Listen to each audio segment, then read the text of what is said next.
Good afternoon, everyone. I decided to come on live because I do have some items that I picked up on the last couple hauls.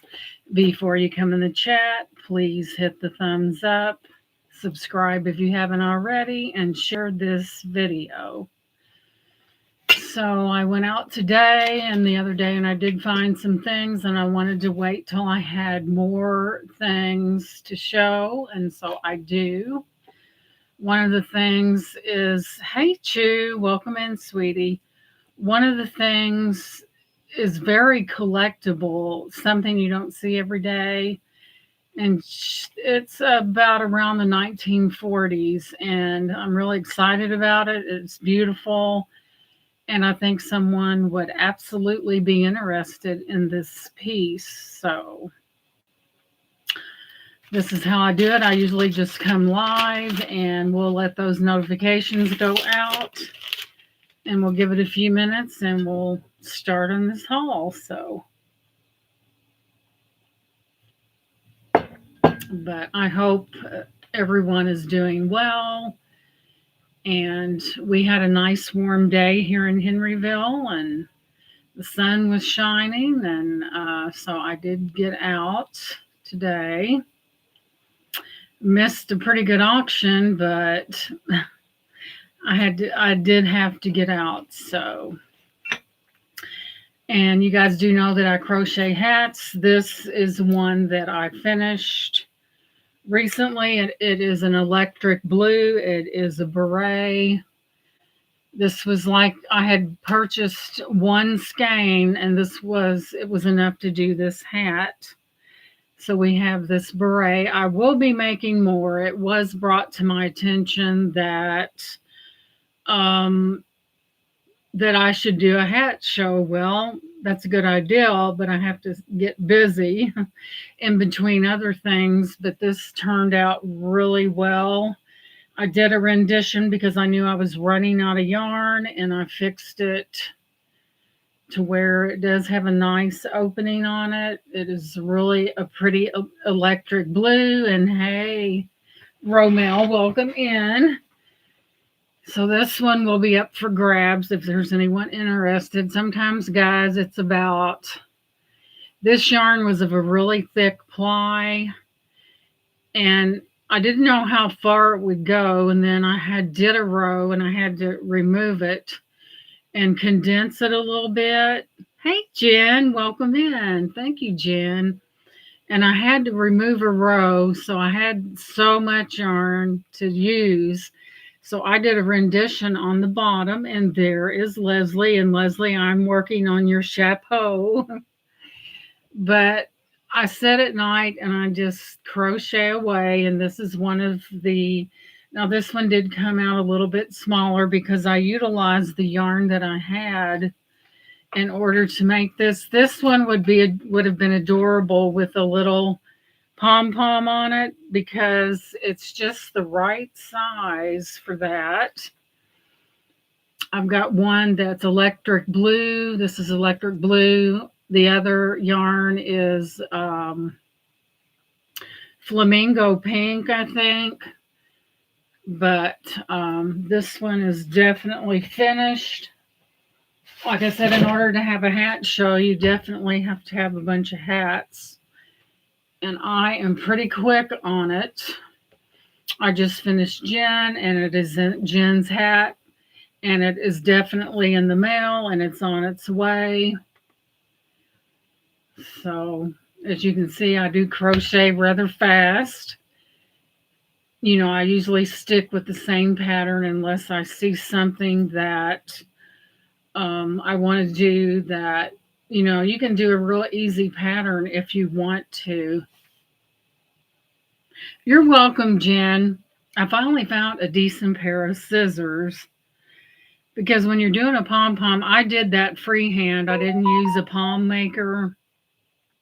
I did my own thing. And then you have to go back in and cut all that and then go back in and make sure everything is uniform. So that's exactly what I did. You know, with time, you know, you can when you've crocheted long enough, you can totally do your own thing. You know, it's about creativeness and things like that. And as you can see, I didn't fasten this brooch, but you can wear brooches on these hats if you'd like. And I think this is really pretty. That goes right along. And this is real good quality yarn. And I got it for sale. Hey, nephew Troy. And I got this on sale and I decided to utilize it. And I got to one row and I ran out of yarn. I said, okay, you have to come up with a solution. So yes, you can wear brooches on these. They're very attractive. Jen's turned out really well. The little pom-pom really accentuated the hat. Jen's hat is a little more full, but not outrageous. And I did do some adjustments for hers because it was getting like too big and I could see it. And so I thought, and good to see you, nephew Troy. And I did do some adjustments to it. And the patterns in these hats is not really hard as long as you know. But yeah, this one is such a pretty blue, I thought. But thank you guys for coming in. Do not forget that thumbs up. And we're going to get started. And I found something today, and we're not going to show it right away because we must build suspense, right? My hair, I need a part in it or something. We must build suspense. So, without further ado, this right here, guys, is a Disney exclusive, and it's in like new condition. Let me move it in. And look who it is. And if you ever been to Florida, in the Disney store, you know how expensive these plushes are. And I did find him, and he's in his reindeer attire. And I picked him up. He doesn't have any funny smell to him. Got the tag. It is a Disney exclusive, and I thought he was adorable. So I picked him up. Some people do like their Disney. A lot of times people do collect Disney, certain characters. Other people have children or grandchildren that like these, and I thought he was adorable. So there he is. And inside there's jingle bells in there. So he's all decked out, and he's dressed like a reindeer with the antlers, and I thought he was adorable. And thank you guys for being here. This seems to be something that I excel in. And when I seen these, I couldn't get any more than 3. And I thought, well, I'd really like 4. And then I walked around and went back to them. And you can see why I picked them up. Look at that. And I did Google those, and they're really, they're expensive. If I'd had number 4, that would have really been something, but they are beautiful, not only to drink out of, but to display or anything like that. It does have an amber color. I know, Florida. Hey, Miss Minnie, I'm glad you came in. Minnie, your hat is finished. So here's what I've done, guys. I've finished 1, 2, 3, 4 hats in the last 3 days because I'm just motivated like that. I'm working on Leslie's, and in between I have made this one, and I put a brooch on it to show you how pretty they are. And yes, I do crochet fast. Not, there's a difference in between crocheting fast and crocheting so fast that something doesn't look right. There is a difference. And I've got 3 of these, and I'll tell you what they are. They are beautiful, for one thing. And thank you guys for being here. I appreciate you coming in. And let's go to our gallery since obviously I slept since I looked. Thank you, Minnie. I had to really do a rendition because I had purchased a skein of yarn. It was a real good price. So I worked a row and I was working, and there was a piece that long. So that told me that that row needed to come out and I need to do less double crochets and more of my decrease row. So I had, guys, I literally had that much left. And I'm like, okay, if it's, if your crochet thread, your crochet yarn's too short, you just do another rendition. I really like to utilize stuff like this, and I think I've learned enough over the years that I don't know, I cannot sew whatsoever. And where's my gallery at? I can't sew, but I can sure crochet. So, where is my gallery, for God's sake?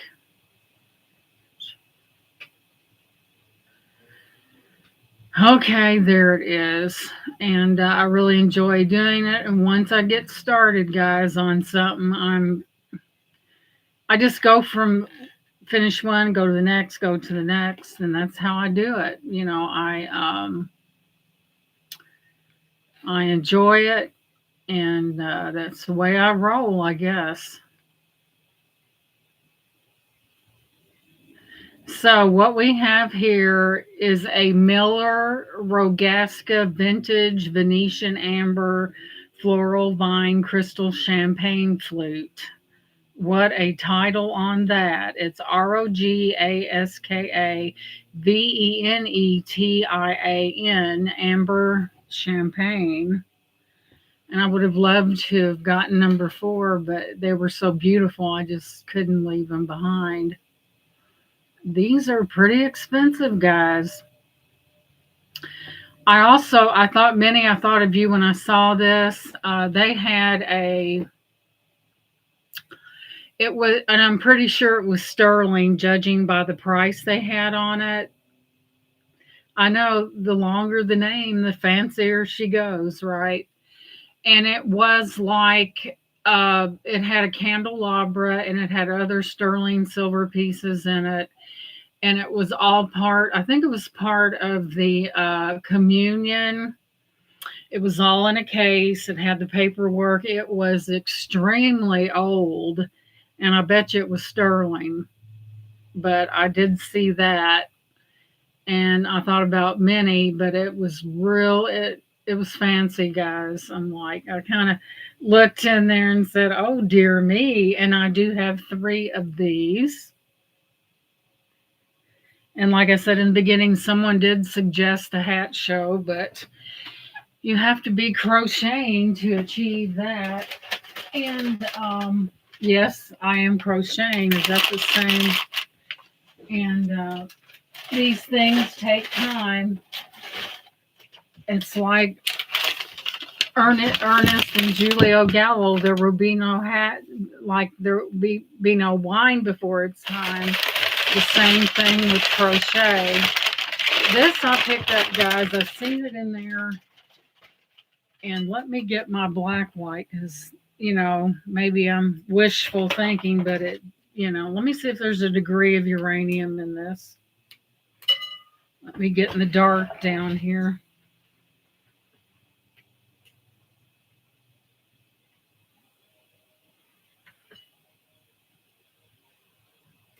I really don't see any glowing, and I didn't even Google it. I just picked it up. It does have a slight tinge of green to it. And, we automatically think uranium, but not everything that is green glows, right? That's a lot for, yeah. Hey, Showbell. Evening greetings to you too, sweetie. So, Look at this, guys. I didn't Google it, but it does have a green cast to it. Like most things that I've picked up lately, that does have a grape motif to it. It is footed on the bottom, and that is what that looks like. I did not Google it because I thought that, after you pick out so much glass, you just have a feel for it. Now, where is that darn measuring thing? Say she never changes. She's always losing something. No, I didn't this time. I had it this time, but it's a wonder. So we're looking at a little over 12 inches long, and it is approximately 8.75 across, and it has a depth of about 5 inches. We're going to take a quick picture. And when it said that right there, it says vintage on it. I knew I'd better get it because I didn't want to leave it behind just in case, that I had something and left it behind and someone else bought it and it'd been all my fault, right? It would have been all my fault. Yeah, I got that from Kirsten's last sale. And this is she said this is an artist ring. It is signed on the inside. It is big. It is bold, and I really like it. It's all sterling. There's your band. Isn't it pretty? There was something about it that caught my attention, and I seen it. She had a bunch in a, in a tray, and I seen it, and I thought it had stones in it at first, but it's the texturing that was in it, and it was just different, and why not?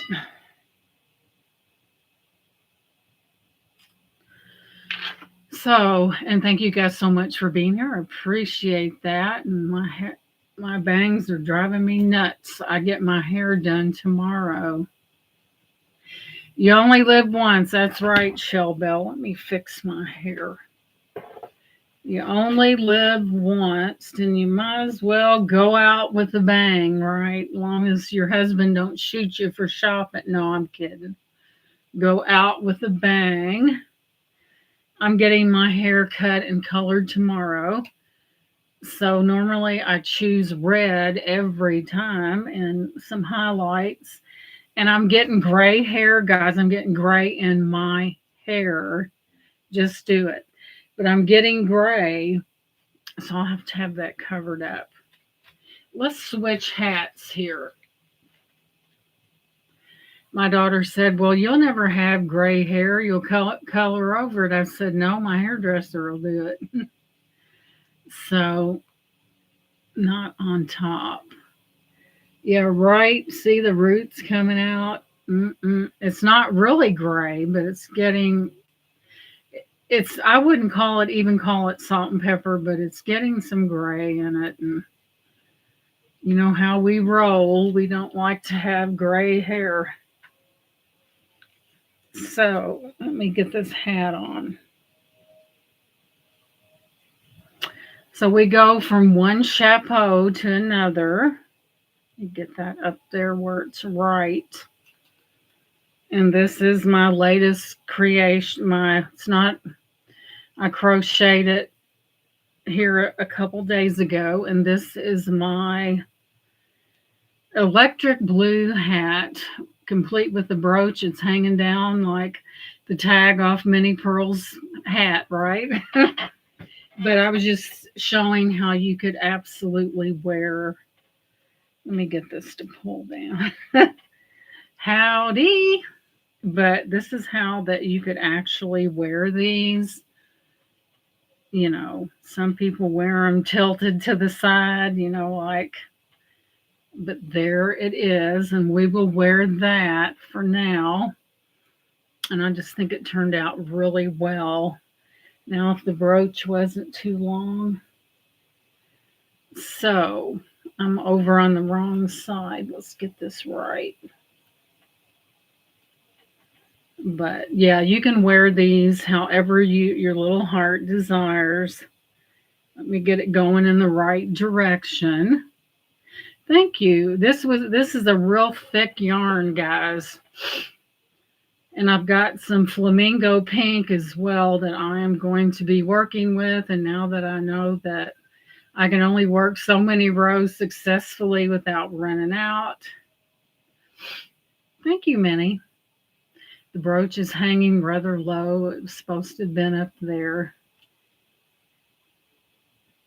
Hey, Sandra, honey, welcome in. But you can wear a brooch on it if you'd like. We are, and welcome in. That size will fit T. Ask her. She says she has an enormous head. I have a big head, really, and this is really a lovely color.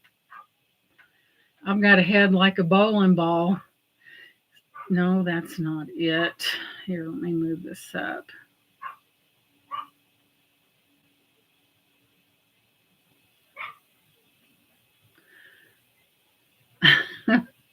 And my daughter's head's big like that too. No wonder I was in labor for 14 hours. So it's Indiana glass, grape harvest footed bowl. This design was specifically made by Indiana Glass Company and is part of their popular harvest grape pattern. And so it is footed. A lot of people do like that footed look. And it is Indiana glass. It had a green cast to it, guys. And I just thought it was really, with the holidays, a lot of people during this time of year like to keep apples, oranges, tangerines, or whatever in these. And it's just a great ideal. I know, Minnie, isn't it neat? A lot of people do like this footed design. And that's why I picked it up, because I knew that somebody out there was going to like it. Okay.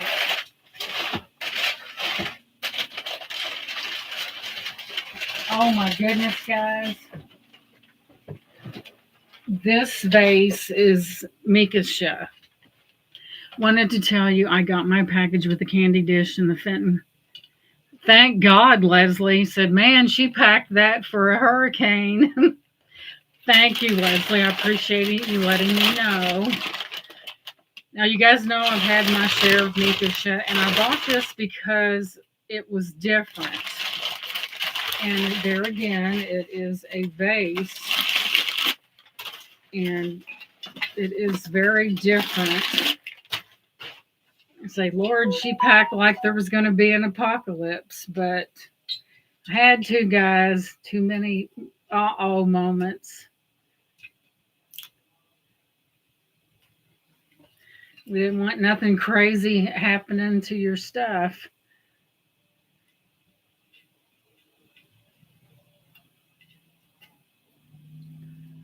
This needs to be clean, guys. It needs a good Dawn wash down. It's not filthy dirty, but it does have things that do need to be washed on it. So, look at this. This is Mikasha, and it is a vase, and look how that is cut. If you like the unique and different in a vase, in the Mikasha brand, you have that little corner dip right there, and it's a big one, guys. I'm still thinking about those last pink pieces. And I'll give you a measurement. Minnie, if it's here, you know it. This one is 11.5 inches tall. It is Mikasha.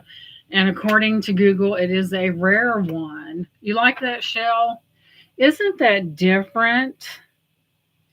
You have your little swirl. It's not like your traditional vase, for the fact that it has that and it's cut totally different.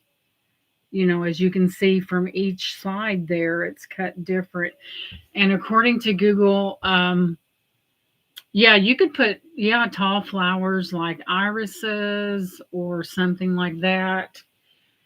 And according to Google, this is rare. This is a rare vase. And when I seen it, I said, "Oh my goodness, I love that." And then you have your, as you can see, you have your ridges in there, and it's just really different. And I thought, "Yep, I'll take it. You won't have to ask me again." And I do see a bubble, right? One bubble right there on the bottom of the vase. One little bubble. And like I said, it needs to be cleaned up. I like to see before I ship things out, I always clean them up. Yeah, Minnie, it's rare. I always clean these things up because, I'd hate to send somebody something that's got fingerprints, and it doesn't bother me a bit. Me and Dawn, I wash it down good for you because I don't want to send you something that's yucky. So yeah, it's very unique, guys. Very. So let's wrap this baby back up to keep it from getting, man, chipped or broken. You don't want that.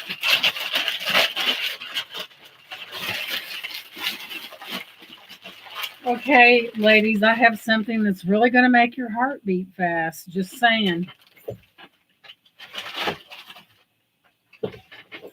Guys, there are clocks, then there are clocks, and there's this clock.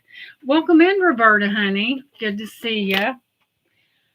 I walked in the store and I seen it, and I was looking at the price of it. Excuse me. And I thought, well, let me walk around to see, because I like to take full inventory of what is in the store before I make my final decision. Girls, hang on to your hats. Look at this. And as you remember, if you've seen the title of this video, look at that.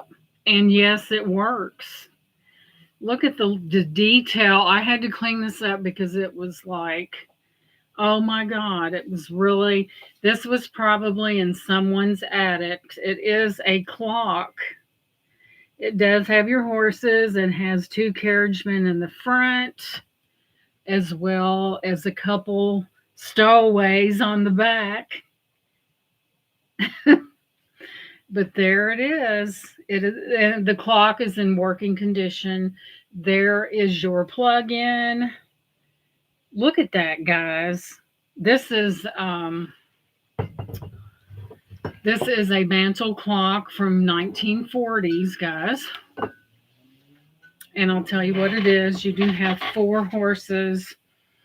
They do check all their items. You have a carriage. That's why I said your carriage awaits. Right. Don't tell Brian. Mum's the word, Minnie. But I will tell you what this beautiful, I cleaned it up some, guys. Now, the wooden part, I am going to take some Murphy's oil soap to it. Thank you.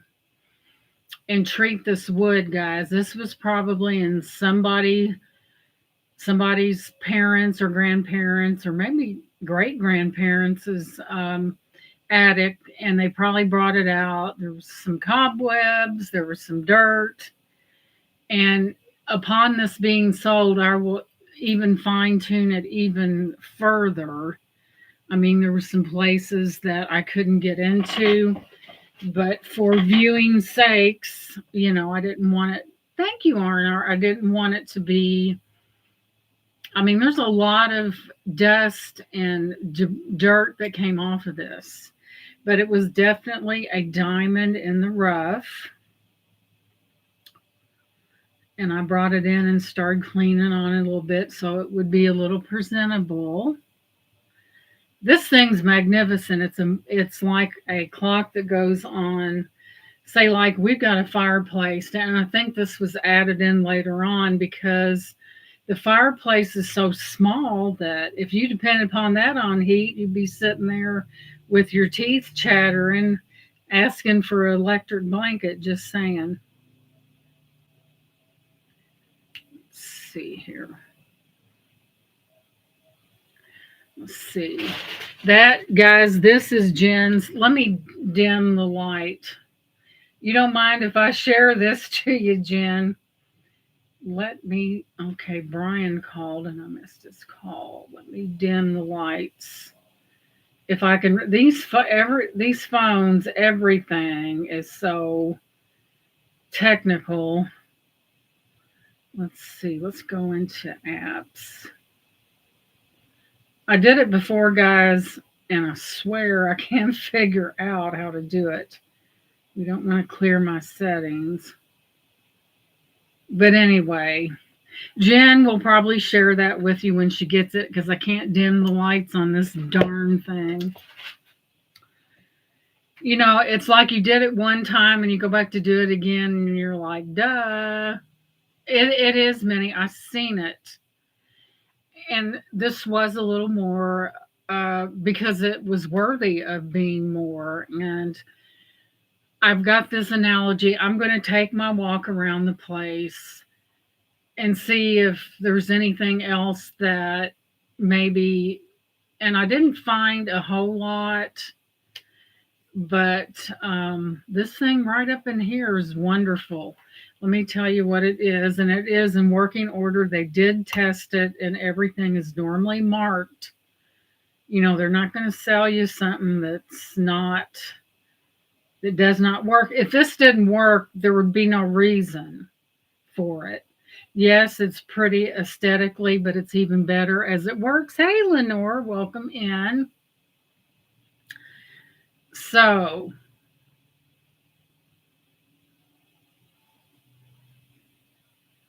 okay, this is what we have. It's an interior. No.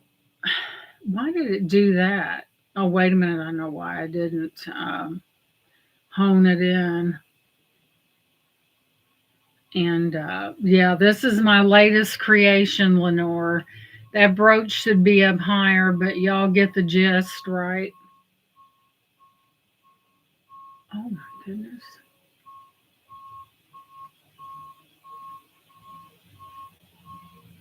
And you know, we lose most of our heat out of the top of our head. And if we can retain that, you know, it's all good. Okay, this is a vintage United Clock Corporation horse and carriage electric mantle clock. These clocks were popular in the mid 20th century, typically manufactured in the 1940s and the 1950s. The clock is made of cast metal with a gold tone or brass finish. The design, often referred to as Model 640, depicts two horses. Wait a minute, there's two sets of horses here. And these decorative items were designed to resemble a Victorian street scene or a stagecoach serving as a popular piece of mid-century decor. And the prices are all over the page here, guys. Some of these just, you know, there's 4 horses. But I thought for what they wanted for it and what I seen it was well worth the pickup. And like I said, I will fine tune this. Would this not make a beautiful Christmas gift to that person that is hard to buy for? It is in working condition, gold tone over brass. There's your clock. Whoops, right there. I can't see what I'm doing. There's your clock. Of course, it's not working because it's not plugged in. The bottom's a little rough, guys. But if you've lived through all the years that this has, isn't that beautiful? And it does have weight to it, guys. You have your beautiful, something that you guys might recognize. See how the horses' tails are cropped? And we know why they did that. because they would, well, you know what I mean. Notice the tails are cropped. That was done because when they went to the restroom, need I say more? But it does have two riders in the front, right there in the front. Then you have some stowaways in the back, right there. And it does need more cleaning. I cleaned it up and it was dirty, guys. And with most things in the thrift store, they go through so many items, they don't have time to clean everything. So I went ahead and cleaned it a little bit. It's a magnificent piece. It's a mantle clock, would be beautiful on on a mantle over a fireplace. It's amazing, guys. Quite frankly, I've never seen one like this, but that doesn't mean they're not out there. I just happen to be in the right place at the right time. And it is beautiful. And you know, all us ladies, when we think of a carriage, it takes us back to that Cinderella story and all that. Hey, Derek, what time is it? It's time for you to hit that thumbs up and welcome in. It is 6:32. Hey, T. You're welcome. Does it fit you okay, T? That's my Jen's is in the mail. This is an extra little thing that I just stuck a brooch on that. And this is electric blue. And Jen was so excited, and I was so happy that she was. And guys, coming soon, there may be a hat show. Good thing my fingers are very nimble because I'm working on Leslie's now. And oh, Derek, you silly. I see where you came from. But Derek, it's not plugged in. And one thing about a stop clock, it's right twice a day. Does that make sense? But it is gorgeous. Now, how beautiful is that? One of those blasts from the past.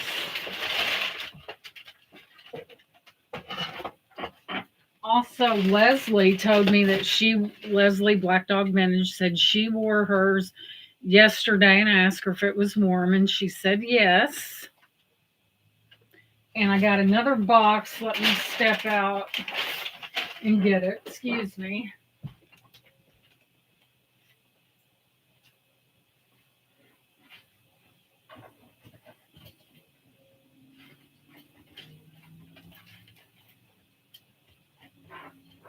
Watch what I'm doing. I'll be flat dab in the middle of the floor again. Okay. I saw this. Look at this, guys. I saw these inside of the thrift store. These are the humongous ornaments. Perfect for hanging outside on the eaves of your house. The price was so darn good that I couldn't pass them up, and I'll show you an example of each one of them. And since T's here, I know T loves stuffed animals. Look at this T. This is from the Disney store. And there it is, the Disney store collection. And if you've ever been in a Disney store, you know that nothing in there is cheap. And here we have it. He's got his horns on, and these are bells.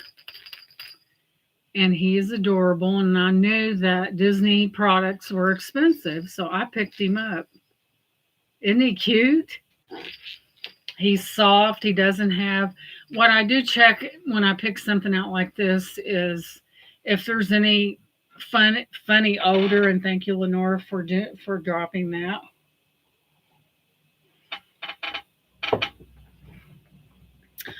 So, like I said,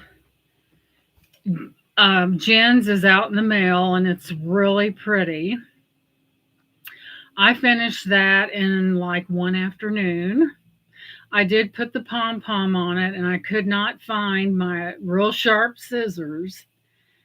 So I did not use a pom pom maker whatsoever. I used my hand to make that.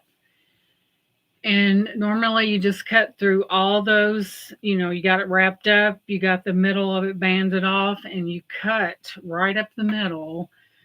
And then you usually, to make it look full, you cut it back a little bit. Minnie, I'm looking forward to holidays. I know it's really close, guys. It seems like after Halloween, and thank you for the hearts. It seems after Halloween, it's like, phew, and it's right here upon us. And tomorrow we have a house that we bought when we first got married 42 years ago, and we rented this house for 20 years for $400 a month. The rent never changed, which, I look at it like, the people that lived there, sometimes people are not born with a silver spoon in their mouth. And we've rented that house for 20 years. And it's going to be up for auction tomorrow at 5 o'clock. And I told my husband, I said, look, the house is paid for. It's been paid for 6 years. I said, unless you like paying taxes on that, you need to get rid of it. So we did contact, my husband went to school with this auctioneer, and it's going up, guys. We had someone interested in it months ago, but their financial advisor told them that it wouldn't be a good idea because of what you don't want to take a debt and add more to it to the point where you're struggling. And I think that's what the financial advisor was saying. So we started out in that little house. It's on a half an acre, guys. So I don't know about the zoning. Thank you, T. I don't know about the zoning for that particular neighborhood, but because of the property running long ways, that would be a perfect place for apartments, but not so good for that. Apartments are a big thing here because not everybody here in this town is rolling in the money. So you never know, guys. I don't know what it's going for. I know that whoever's good at math, figure this: 20 years at $400 a month is what we charge, which was cheap, guys. If you went into talk to people that had a rental house and you said, well, I'll give you 400, they would laugh at you because prices have went up.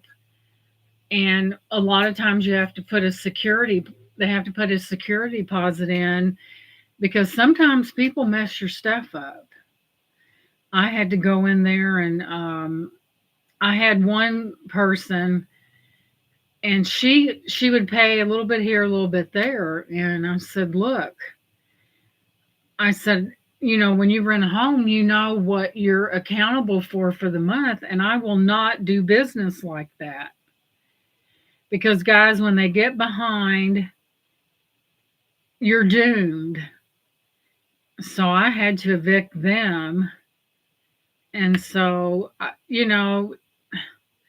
don't know if it was her husband or whatever, but every month you got to pay your bills, you got to pay your rent or your house, whatever. And and she kept paying a little here and a little there. She would have ended up owing me a fortune and more than likely left me holding that bag. So I had to put my foot down, guys. Say, looky here.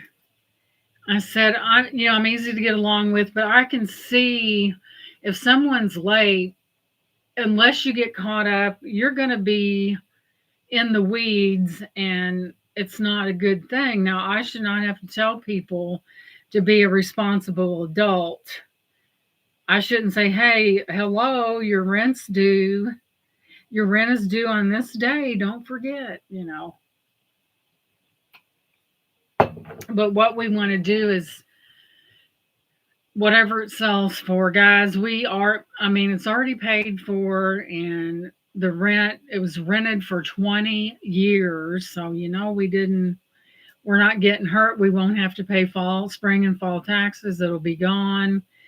And guys, you know, like I'd said before, if you have an extra home, do yourself a favor and don't rent it. And I'm going to tell you why. Yes, it is extra income.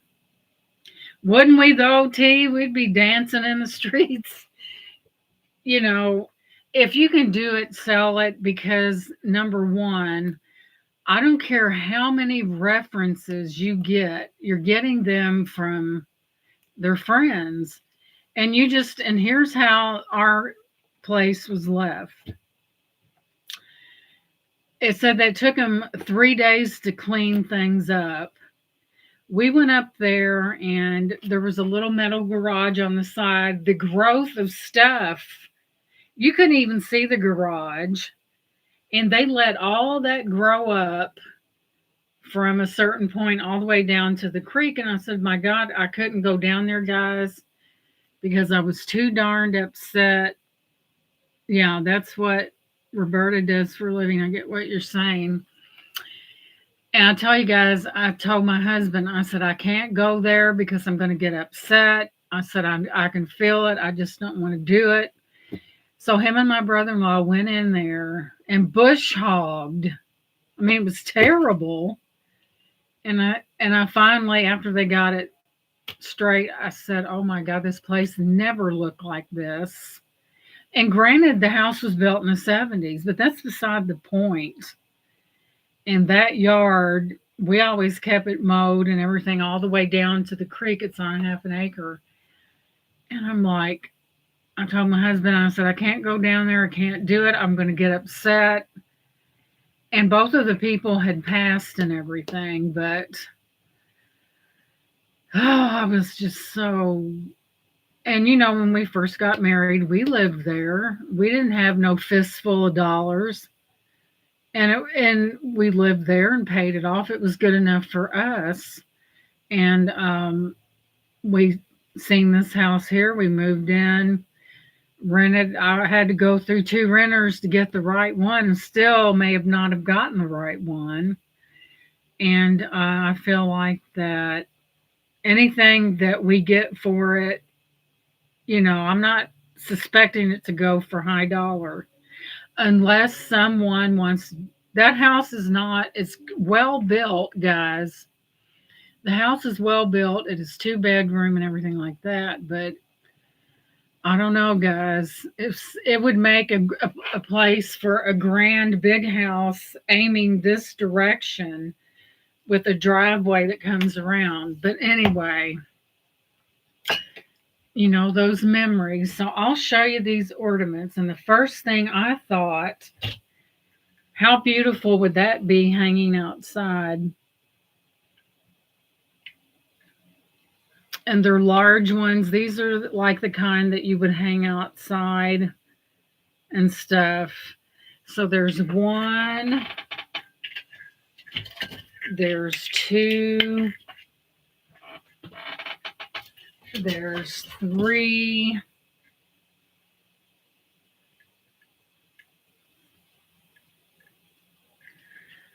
Yeah, that's why relatives rent and quarterly inspections. Yes, they are.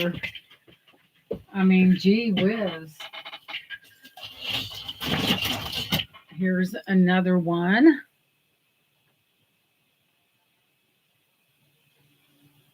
Aren't they beautiful, Minnie? I saw them and the price was so darn good, I just couldn't leave them behind.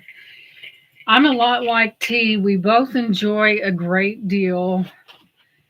And it's just so funny, you know, T was talking about the finial ornaments.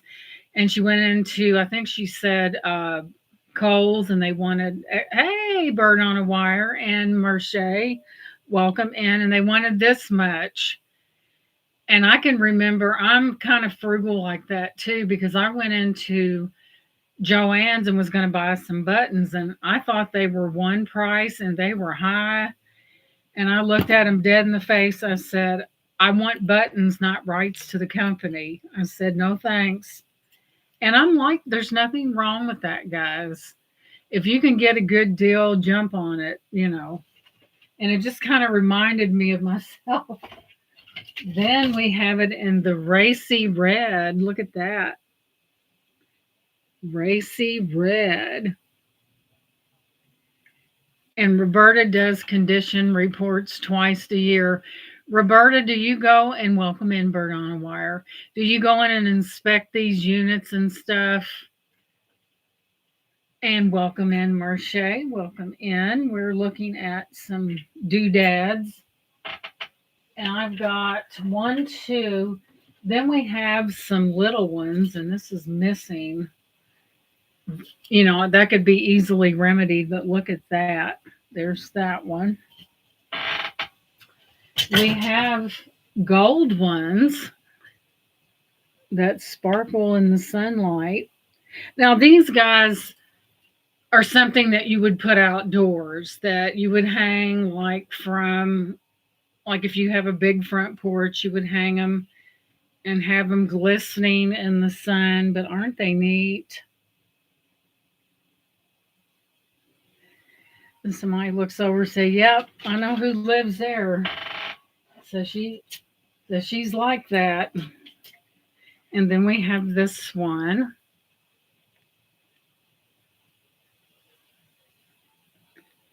And I couldn't pass them up, guys. I got the whole lot for just a ridiculous price.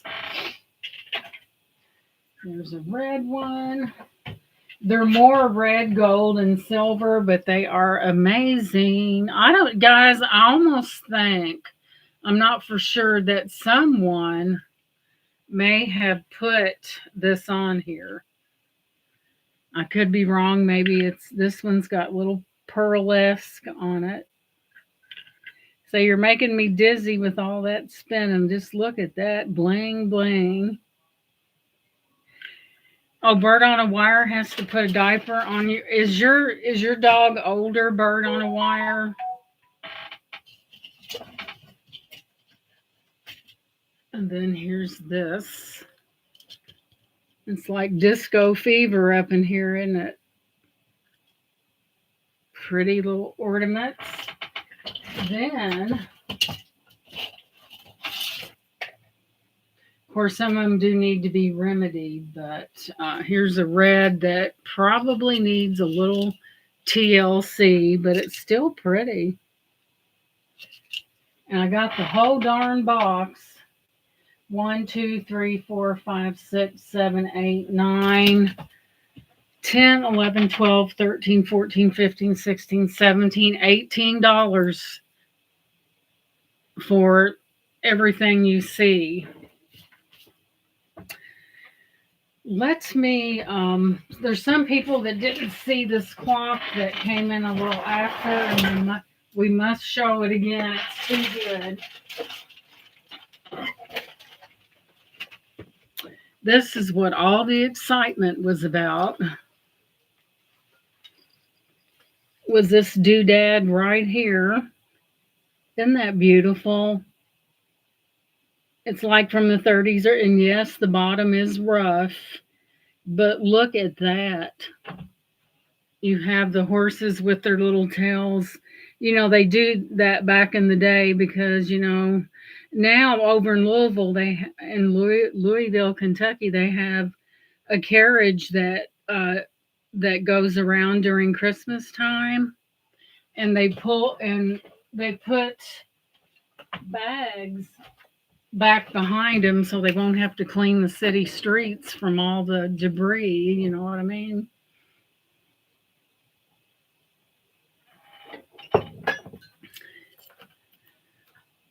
Can you imagine someone like it'd be cold, but having, where they have a wedding and then they're,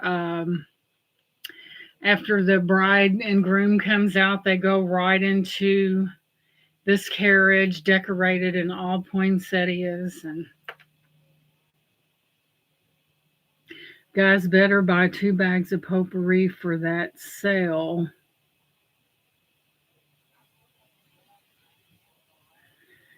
Oh my goodness.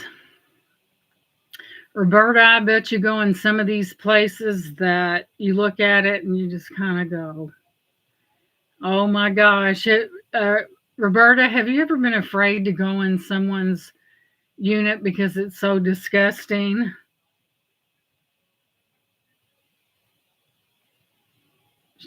2 bags of popcorn for that sale.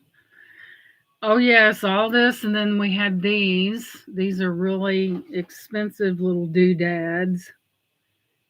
They have a handle about as long as a name, about as long as my arm.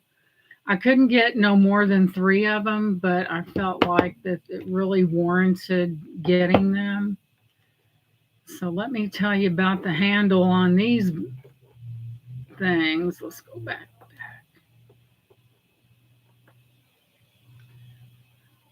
Now, are you ready for the longest title in history?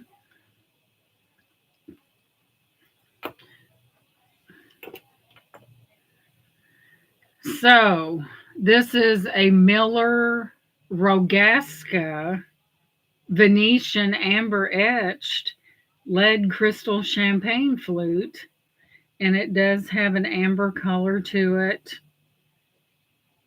They're Venetian Rogasca, and I do have 3 of those. I would have really liked 4, and I almost didn't get them, but I decided to get them because they are beautiful.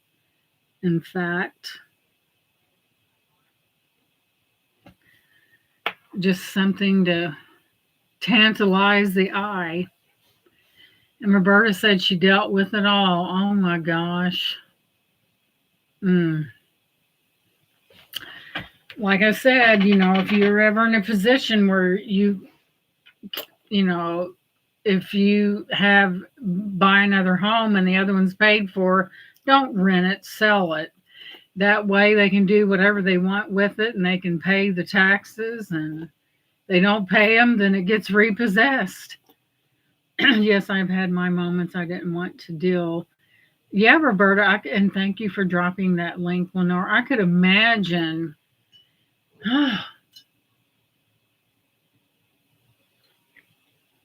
Because some people really don't care, and they get references from their friends, and naturally, the best thing to do is to ask them the last place they rented and ask for the number. And if they don't want to give it to you, say, well, I'm not going to rent it then. Because that tells you right there that something is up. You know what I mean? That things are not what they seem to be. But yeah, there are a few things. I do have a few things around. I'm still working. And I think, guys, when I took that stumble down them steps, I think I heard a lot more than what I thought I did. Or I'm just getting older and I need extra time to heal. And thank you for the hearts. But man, I couldn't. That was something else, But, we all fall. We try to be careful. But sometimes, you head down. I used to be really bad about moving real fast down the steps. And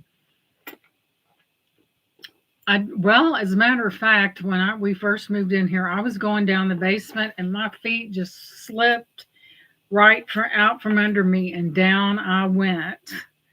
And I think it was on the last step. There must be something about me and last steps, because down here I went, psh, it happened so fast. But, well, you guys know that they're not going to make pennies anymore. The last 2 were made today, and they'll have a certain infinity symbol, but they are no longer making pennies. because it said that it costs 4 cents to make 1 penny. So, and it's even a little more expensive to make nickels. So, the best thing I can tell you before everything hits is roll your pennies up and cash them in. We've got a big old jar downstairs about that big around full of them.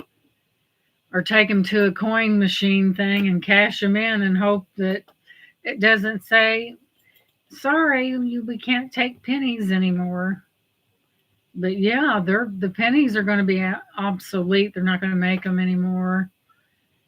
And if you got pennies, if you can't get them rolled up quick, take them to these machines. It's going to, it's going to get 10% of it, but 10% is better than being stuck with nobody wants to take them. So I heard you call my name, but I was already in the other room. Oh, you're fine, bird on a wire. That's fine. I know sometimes when a male dog, no, fixed or not, they're going to spray, and it's part of their nature. And sometimes females can't control their bladder in the dog kingdom. So sometimes you have to do what you have to do. And bird on a wire, is your dog older?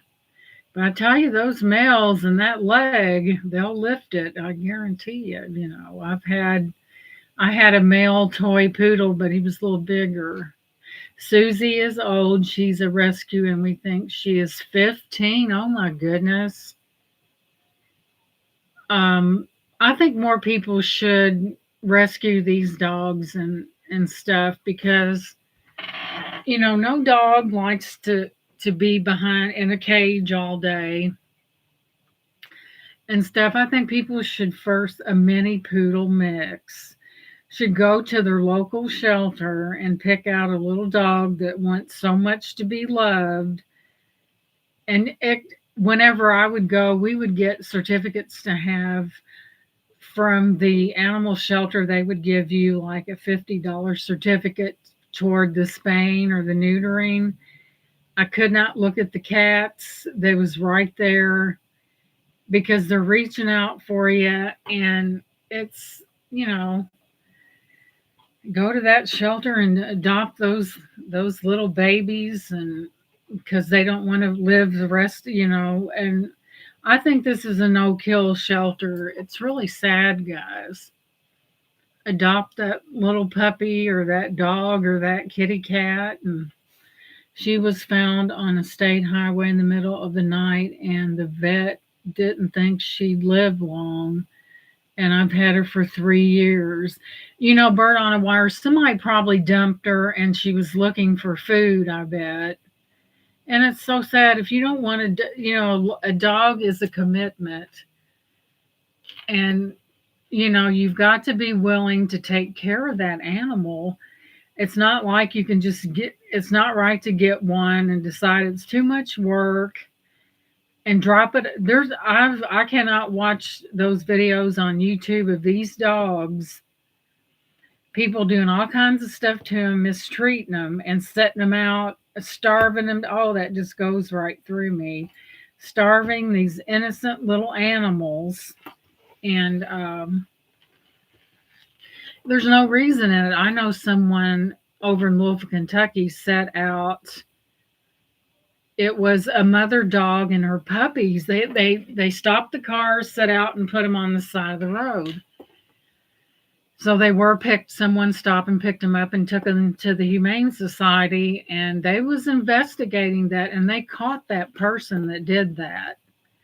To me, they should have stricter laws. If you do something to an animal, then I think they should put them in jail. They should be jailed. And they should be made to work in an animal an animal facility where you adopt dogs, and make them work. I mean, that may sound cruel, but this cruelty to dogs and animals, if you don't if you get an animal, it's a commitment, and it's, it's not like getting an alligator and flushing it down the toilet. My phone keeps spinning, driving me nuts. I think I'm okay. I don't see any, but yeah, I can't.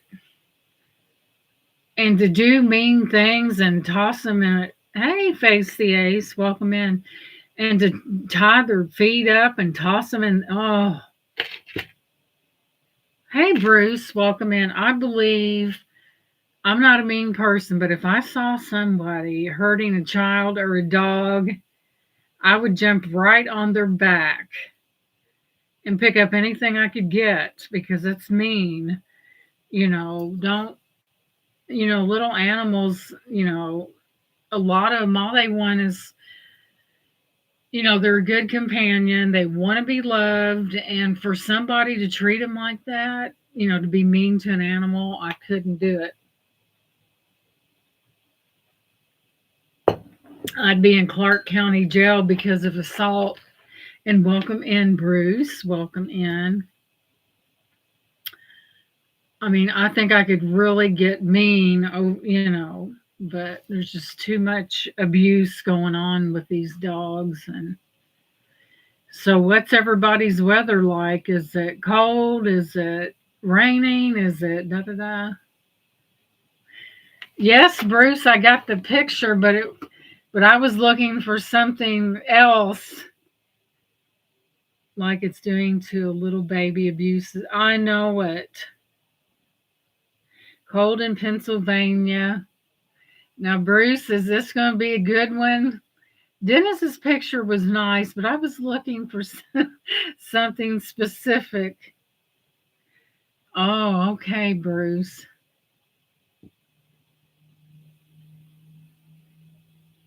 But there's so many little animals mistreated and just. I could really go psycho then. You know what I mean?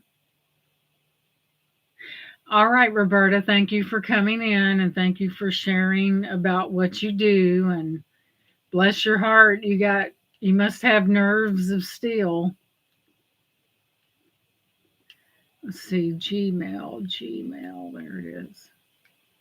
And thank you, Lenore, for dropping that. And let me see. Let me see.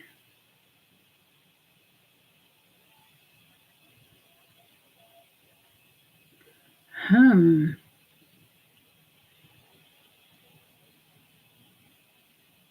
Be better off. Blessed Amish families are Indi- in Indiana breed dogs in cages 24/7. When she is spent, they either dump or kill them. And welcome in. Be good, better, blessed. I rescued one Amish dog. Well, good. I'm glad you did that. I'm just going to use your first be good. I'm glad you did that. You saved a little life, and that's a good thing because, why in the world do people want to be so mean to animals for? It just, I cannot fathom why people are like that. I'm not seeing anything, Bruce. Let me see if it went to spam. And welcome in. I think be good, be better, bless. Well, I'm going to say be good because by the time I get to the end, and welcome in. I think you're new to the chat, and welcome in. Let me see, Bruce. And please, oh my goodness, Bruce is going to bring about laughter.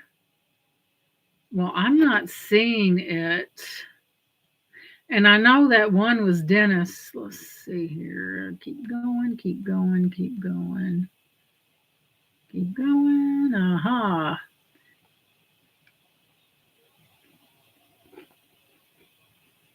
The only one I see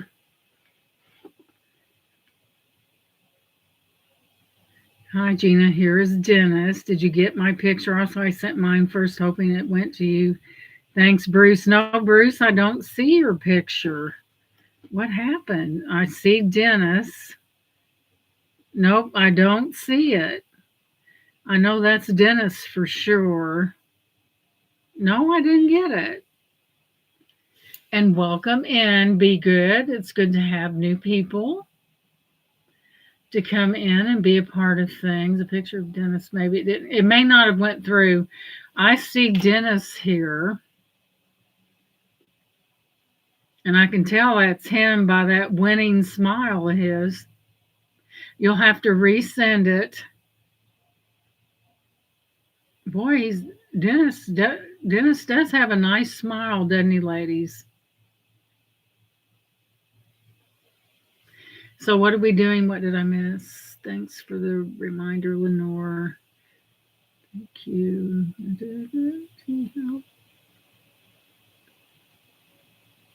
Okay, it's Pam. I'm totally lost, guys.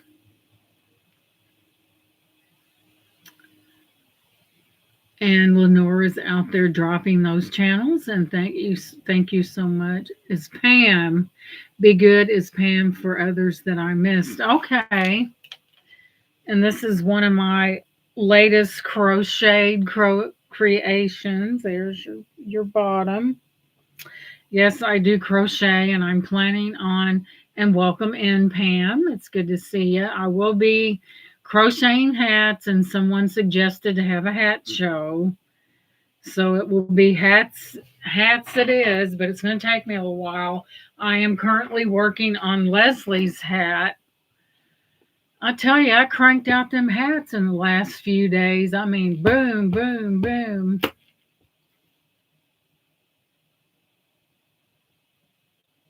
Thank you, Bird on a Wire. I know, Pam, sometimes we're all serious. Sometimes we're laughing hysterically. You never know what I'm going to say. It's not going to, sometimes we do laugh, and laughter is good for the soul. I'll go tomorrow and get my hair done. So it's getting a little bit on the lengthy side, and it's getting gray. I cannot have gray hair. Absolutely not. We don't do gray hair.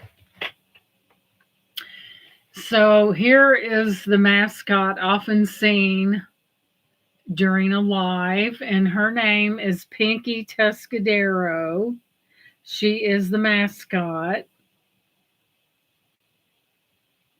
I know, Merce, I can be really dead serious, and then I can be so Pinky Tuscadero. And there she's. They didn't like my Tam. What was that doll's name? Where's she at?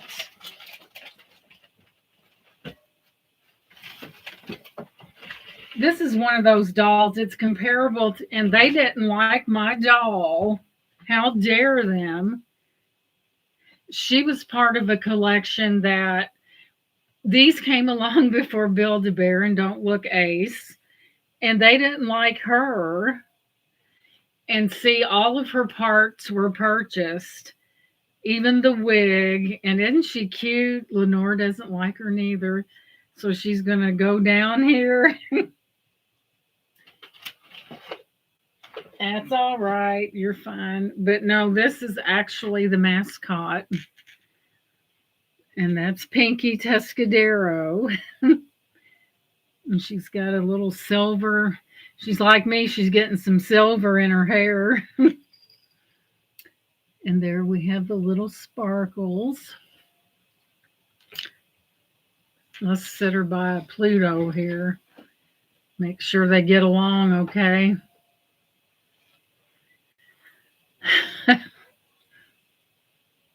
Yep, it's pink. It's pink. Like, there it is. But there's a picture, something that I noticed about going on cruises in these different ports. Each of them have a different colored water. And they're all different, guys, and it's really something. Yeah, sits there and says nothing. My husband, he's got to work 10 hours tonight. Looks like Chuck E. Cheese's sister, first doll. My past mom would have thought she would be cute as a button. Oh, my daughter never liked dolls neither. I have some dolls downstairs that I think I got from Cracker Barrel, and I have some old dolls too. And Shell Bell, I owe you. Speaking of purses, it's over here. It's been a whirlwind of activity, sweetie.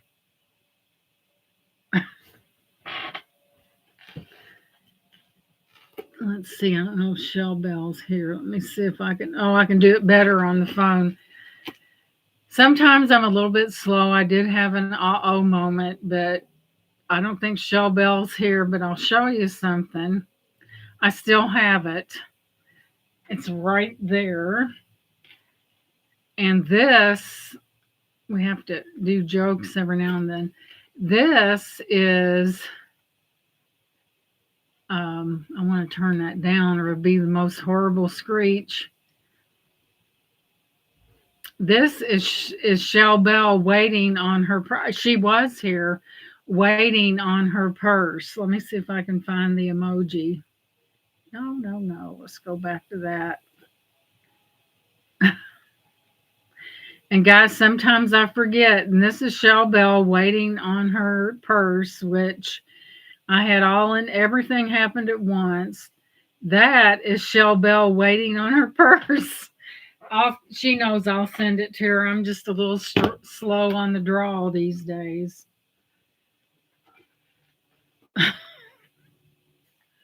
But she was here.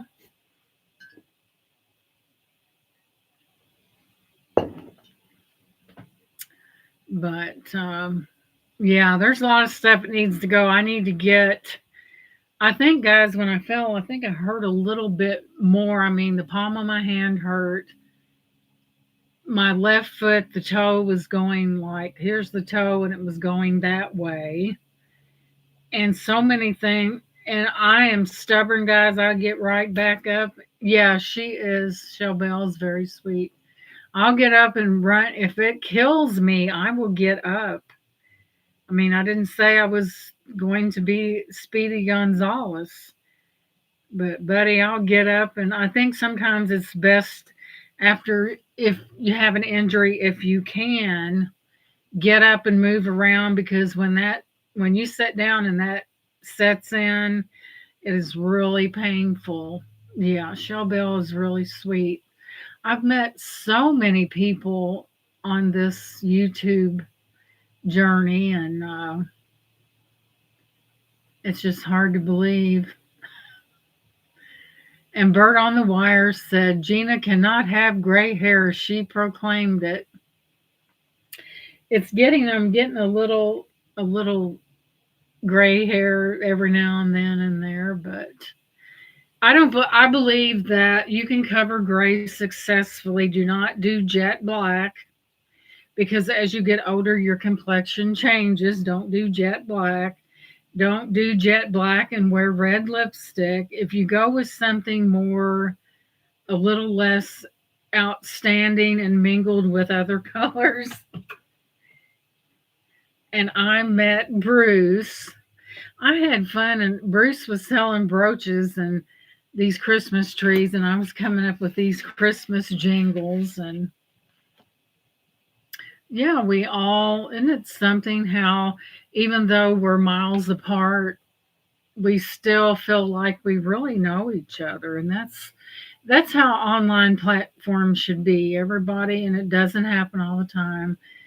That it should bring people together, caring about one another. And some people come together just to fight, and it's really not right.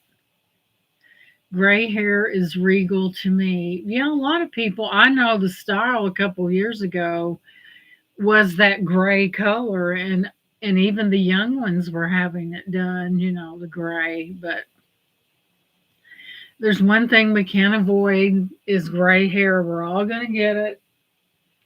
We might as well just suck it up and accept it because we're all going to get gray hair. None of us stay young and vibrant forever. However, I've watched these shows where you guys watch these shows called Botched, where these people have outlandish surgeries done and to the point where they get addicted to it, and the doctor has to say no more, and spend thousands and thousands of dollars on cosmetic surgery. I mean, sooner or later, gravity is going to take hold, and what once was up here will be down there. You know, I quit coloring mine about 15 years ago, and I'll be 72 next week. So, Bird on a Wire will be 72 next week. And I guess in a way, aging is a privilege, really. It sure beats the alternative. Leslie said, my sister told me to go gray, and I said, absolutely not, never. And that's me, Leslie. As long as I can camouflage it. But, as long as you're not it's not being colored in something that doesn't match your complexion and stuff like that, I think it's okay. It's all about what the person wants. Right. Every day that we get up and put our feet on the floor and take a deep breath is a good day because it beats the alternative. God grants us another day, and it's something to be thankful for because there's a lot of people out there, guys, that are suffering. They're sick. There's cancer. There's all kinds of things, guys. And, it's to be healthy or relatively healthy because I know a lot of people have a lot of pain out there just observing, and it's really hard. 56 here, but stopped coloring. You're a young'un, Pam, but stopped coloring 20 years ago. Natural to me is the best beauty. That's true. My neurologist told me to stop. He said the dye gives some people migraines, and I already had too many. Those migraines are horrible. I mean, the only thing you can do is go in a dark bedroom, pull all the blinds down, be in a place where there's not a lot of noise because it is hard on you. I can't deal with gray either. None of my sisters or mom always took care of their hair. Even when she passed, one request, please make sure my hair is done and put my makeup, and that's what we did. Yeah, I think, guys, if somebody wants, what is that? I think if somebody requests something that we should do it, and some people have this analogy, well, they'll never know. Well, if someone asks you to do something, do it, let them do it. I know I heard it, Benny, but I don't know where it's at. I think I'm losing it. I don't think I have a bell in here. Oh, no. Yeah, I think that, just, if somebody wants their hair done and their makeup done, then it should be that way. And you should always honor the what the deceased wants. Lenore said, my mom is 72 and still has her blonde still. Laugh out loud, but mine is getting gray, but I love it. Well, angel bells. Uh-oh. Yeah, some people, I think with my hair, I don't have it. I have it done to where I don't have to. You'll have the base color and then you'll have highlights and different. I have it to where my hair, I can go 4 months.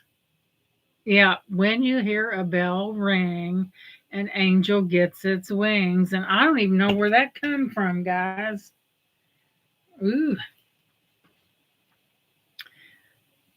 But yeah, it's aging. I mean, gray hair is a rite of passage to say that, hey, I've lived this long and I have a few gray hairs, so what? It's better than having dyed, fried, and laid to the side.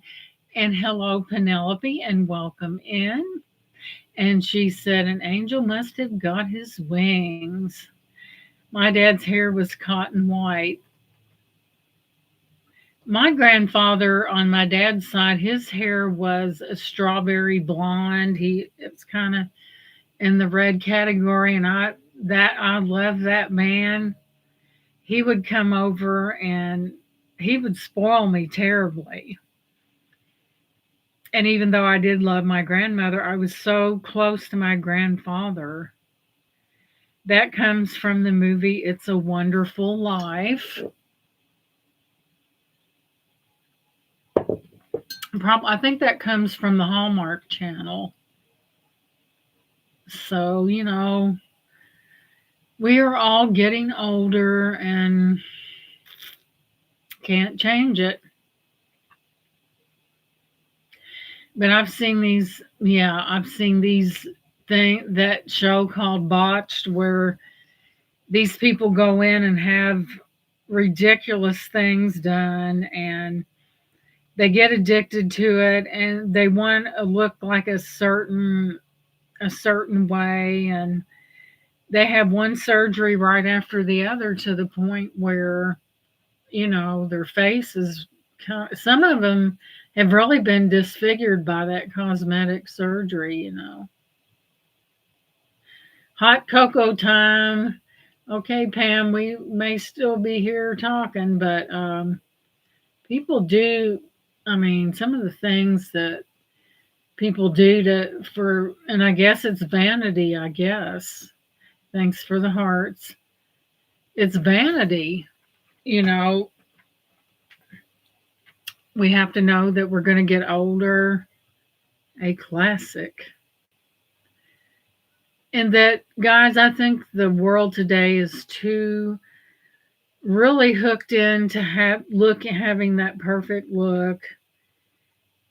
So they get away from reality. They forget that, they get addicted, and it's just some of it's outrageous. Now, I've heard of some of these ladies having a lower rib taken out on both sides so they could have a smaller waist. Now, whenever you get to fooling with people's ribs, that's serious. It really gets to where it's unhealthy and stuff like that. Yeah, they get addicted to it. And the thing of it is, a lot of times, guys, they'll have the surgery and they're never happy. And they'll go in again, we'll do this, that, and the other. But after a while, there's not enough to do this, that, and the other with because they essentially have destroyed the structure of their face by going in and having I think the people that have this done are not happy, and they think through cosmetic surgery that it's the answer, but it isn't. You know, if they get one thing done, well, this don't look right. They go under the knife again, and you can't do that. And they get addicted. Not only it's addictive, it's expensive too. Yep, I go with what God gave me, right, Leslie? Because God does not make mistakes. We are all different. We are not clones. We are all different. Our hair is different. Our eyes are different. We're different heights. We're exactly how we're intended to be. That's why, wouldn't it be boring if we all looked alike? I mean, it would Just think about if all the women looked alike and all those men out there, if you didn't like that type that this person looked like, you're in trouble because that's all there were. That would be bad, wouldn't it? And of course, we do outnumber men anyway. There's more females in the world than males. So they'd have to, you know, take a number, take a seat. So yeah, I think that if surgery like that, like if someone was burnt or something, and it just if they could fix it, I think that's permissible, and it's not. I don't. It's not really about what you. It's just making that if a person's face got burnt and grafting skin and stuff over it to make it look better, then that's one thing. Or if someone was in a horrible car accident and they needed reconstructive surgery, that's different. But people that, they're never happy. Really, guys, these people that do this are not happy with themselves. And they think about through cosmetic surgery will bring about maybe them liking themselves more. They have it done, it don't work. They decide to have more. That doesn't work. And meanwhile, the plastic surgeon is making the big bucks. And sooner or later, there's a lot of plastic surgeons that will do things knowing that it might mess them up. They don't care. If they can make that money, if you look like Mickey Mouse, they don't care as long as they get paid. And it's really a sad realization out there. They really don't care. It's money. A friend of mine, they put a pacemaker in her several years ago and she didn't even need it. And then she went in to supposedly to have the battery changed. And I guess they usually put you under, and I'll be darned if they didn't put another pacemaker in and it was too big and it never healed over here the corner. And he kept saying it will heal, it will heal. Well, she was taking a shower and bent over and this real nasty this stuff came out of there, and she went through the emergency room. So during all this time they found out she did not need the first pacemaker, and he put in another one that was too big. Now he could have killed her, and he did it for money because he makes more money, if you put someone out and change a battery in a pacemaker. But if you do an actual switch off, that's more money. So initially he's dealing with Humana, and I tell you, I wouldn't want to be him because he did an unnecessary surgery. And I tell you, Humana has those high dollar attorneys. And to think, isn't it something to know that sometimes we're at the mercy of the doctors? You almost have to bring someone with you to witness everything and ask questions, because if you don't, there's no telling what they're going to do. And it's like we're at their mercy, and the only thing we can hope is that the doctor is a good doctor. He's honest, because I tell you guys, it is no fun when you get, to me, he should have been brought up before the board for almost, he could have killed her, guys. He should have been brought up against the board, and his license should have been removed for that. But see, guys, in this world, there's no justice. All these things go on. People get away with it. It keeps getting worse and worse. There's no accountability and stuff like that. And I think it's really scary, especially in that medical field where your life is in somebody's hands. But I imagine, to me, if a doctor is caught doing that, I don't care how much he spent on his vacation, he should be terminated. His job should be terminated because he went against the Hippocratical oath to do no harm. So when they become a doctor and they go through that, are they kidding? Are they saying, well, to do no harm, as long as no one's you get away with it, then it's okay and it's not right. So sad, exactly what I'm leery of doctors. I take my phone with me on every appointment and record with a voice memo app. I don't blame you because I tell you, sometimes they have a license to, and see that guys, there's no accountability today. They get away with things. No one upholds the right thing anymore. Anything goes as long as you don't get caught. See, you can do it, but don't get caught. And it's really, and we're talking about human beings, not. I don't think that money can be put on the worth of a human being. It can't. So right. That's a good idea because you might catch somebody. Integrity is scarce. That's very true. The things that people will do for money, they'd skin a flea and sell its hide. And to do an unnecessary pacemaker, I mean, that's crazy. And she didn't go back to him, and they took out that pacemaker, guys, and run an echocardiogram. And that doctor came out and spoke with her. He said, "Ma'am, you didn't need a pacemaker to start with." And wouldn't that be terrible? You're sitting there, you're trusting this doctor with your very life because when it comes to your heart, and then he does something like that.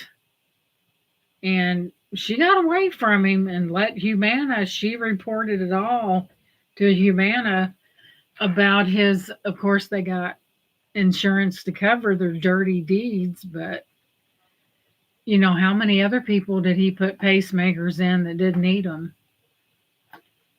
And they monitored her heart all night. It beat with no pacemaker, it beat perfect.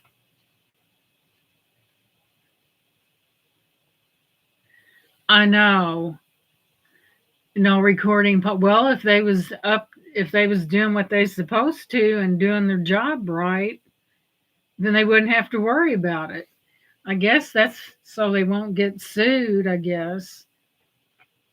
But you have to protect yourself these days because nobody's going to do it for you. They will not do it for you. Absolutely, you have to put in, you know.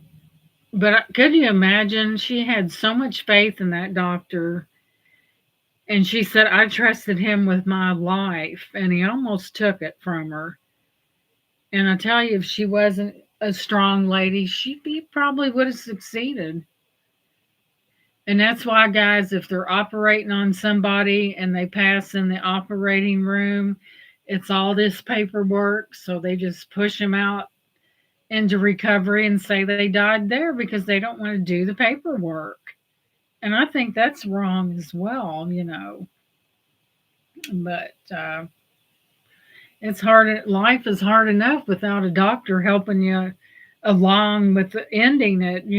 But it's really hard to believe that doctors would be so money hungry that they would want to hurt somebody. I mean, I was talking to her. I said, "No, you're disappointed, but at least you found out the truth about him." I said, "People are not guinea pigs, they're human beings." And I said, "At least you know now." I said, but he put a pacemaker in there in the corner. That corner would never heal. And he got found out, guys, because she had to go to the emergency room and she was dealing with another doctor, and they took that out and monitored her heart all night long. And it never skipped one beat. And they said, "You never needed the first pacemaker." And I do know pacemakers. It was probably made for a man, and I know they have different sizes. But what did he do? Look around in the drawer and found one and decided to pop it? No, he knew what he was going to do before she ever stepped through that door. He knew she went in for a battery change and come out with a pacemaker that was too big. And it's so hard, guys, that to trust people. You got to really be really cautious about that. But that a lot of times your older generation gets done that way.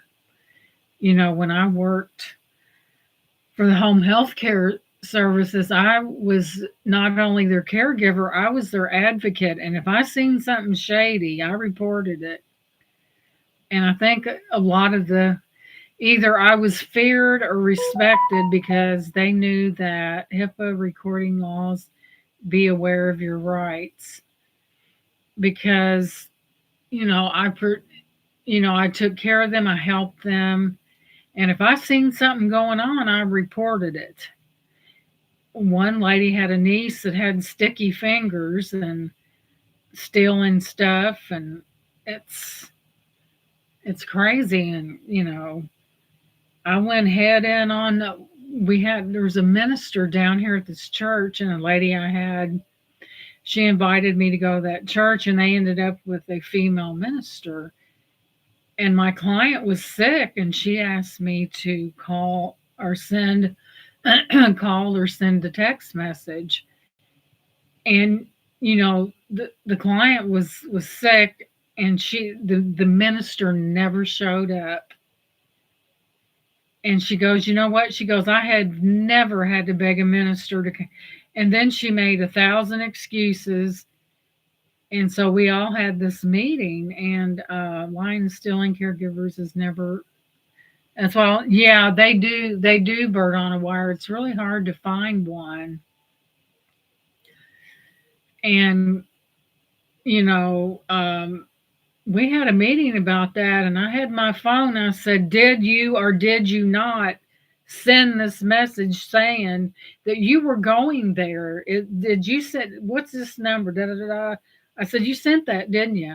And they took up for her. She had, well, I had this, that, and the other. Well, bull. She could, one of her jobs was to go up, and she finally did. And I was there when she came up through there like a raging bull because I was watching her. I said, I remember calling her. I said, you know what? I said, you're not fooling anybody. I know what's up. I said, you're supposed to visit the people in this church. I said, you're fooling no one. Man, I set her on fire. I don't think she had any business being with up in a church anyway. I think she was very wet behind the ears, and I told her she wasn't fooling nobody. I said, I got your number, lady. You know, I know that sounds kind of, and they can put bleach on your clothes with no consequences, whatever that. Oh my goodness. They put bleach on your clothes, bird on wire? Yes, and some of them do lie and they do steal, and it's hard to get. They're not lying and stealing, they're sleeping on the job. They won't do nothing when they get there. I mean, I did a lot of housework. I took them to the doctor's appointments and things like that, but some of them were just downright lazy. And as long, and they can't say they didn't have nothing to do because, my gosh, in the wash or when they wash your clothes. Sounds like my grandmother on my dad's side, my uncle, she was into bleach, and my uncle's socks was white, and he went to put on a pair and his foot went right through the bottom of it. Some people are very heavy-handed with bleach, and that can really mess things up. Even though bleach is a good whitener, it is corrosive, and it will, oh my goodness. And then look at your nursing homes, the care that people get in there. It's just ridiculous. Oftentimes they are short staffed, but some of these places people are downright lazy. Sad bird. I'd like to have Gina as my power of attorney. Yeah, because I'd be striping some legs if I seen any inconsistencies going on. I say, nope, this is not what Penelope wanted, and we're going to do what she wants. And if you don't like it, get out. You know, I really enjoyed taking care of people. And I said, and don't make me repeat myself. But yeah, sometimes older people really need an advocate that, if they want something done a certain way, and to protect them, guys, because there's a lot of predators out there that feed off of, they do people, when it comes to money and stuff like that. And it's real funny, guys. You might have this older person that passes away, and you may have siblings, and you're the only one there. The minute the breath leaves their body, boom, they're all there. And you know why they're there. If you can't, if you can't be there, you know, your parents are very important. You only get one set. And you really need to spend that time with them because they're not going to live forever. Respect them and love them, take care of them, and stuff like that. If somebody's doing something that's fishy, pull their butts right up on the carpet. Say, oh, no, you don't. You know, I would be one heck of an advocate because I'd get right down into it and say, hey, wait a minute. I don't like to see people mistreated physically or mentally or monetarily. It's not right, but it happens all the time. But I think that, if someone solely bases a visit to their parent upon what they're going to get or what they think they're going to get, it's wrong. And a lot of times, guys, there's so much dissension and fighting in families that a lot of your older generation leaves all their money to charity. That way, no one's fighting over it. Well, this is mine. No, she said it was mine. And, they leave it to charity. That way, they cannot do nothing. The charity, it's sent to the charity, and they can sit and have their mouth run out or whatever they want to because it's done. That way, hey, if there's nothing to fight over, I've seen some of the worst discussions in funeral homes over material things. It's terrible, I don't think a funeral home is a time to argue about what you're going to get or just being nasty in general because it's not the place. People have no couth. They're very, what's that word? The old word, trifling. They can't control themselves. They don't care how they look in public as long as they get money, and it's terrible. That's how people are. I always said that I would never fight anybody for anything. But if it was left to me, then I would say, hey, wait a minute, you put that back, that's mine. If that person really wanted me to have that, I might say something. But other than that, it's really not worth fighting over. A lot of times people want things.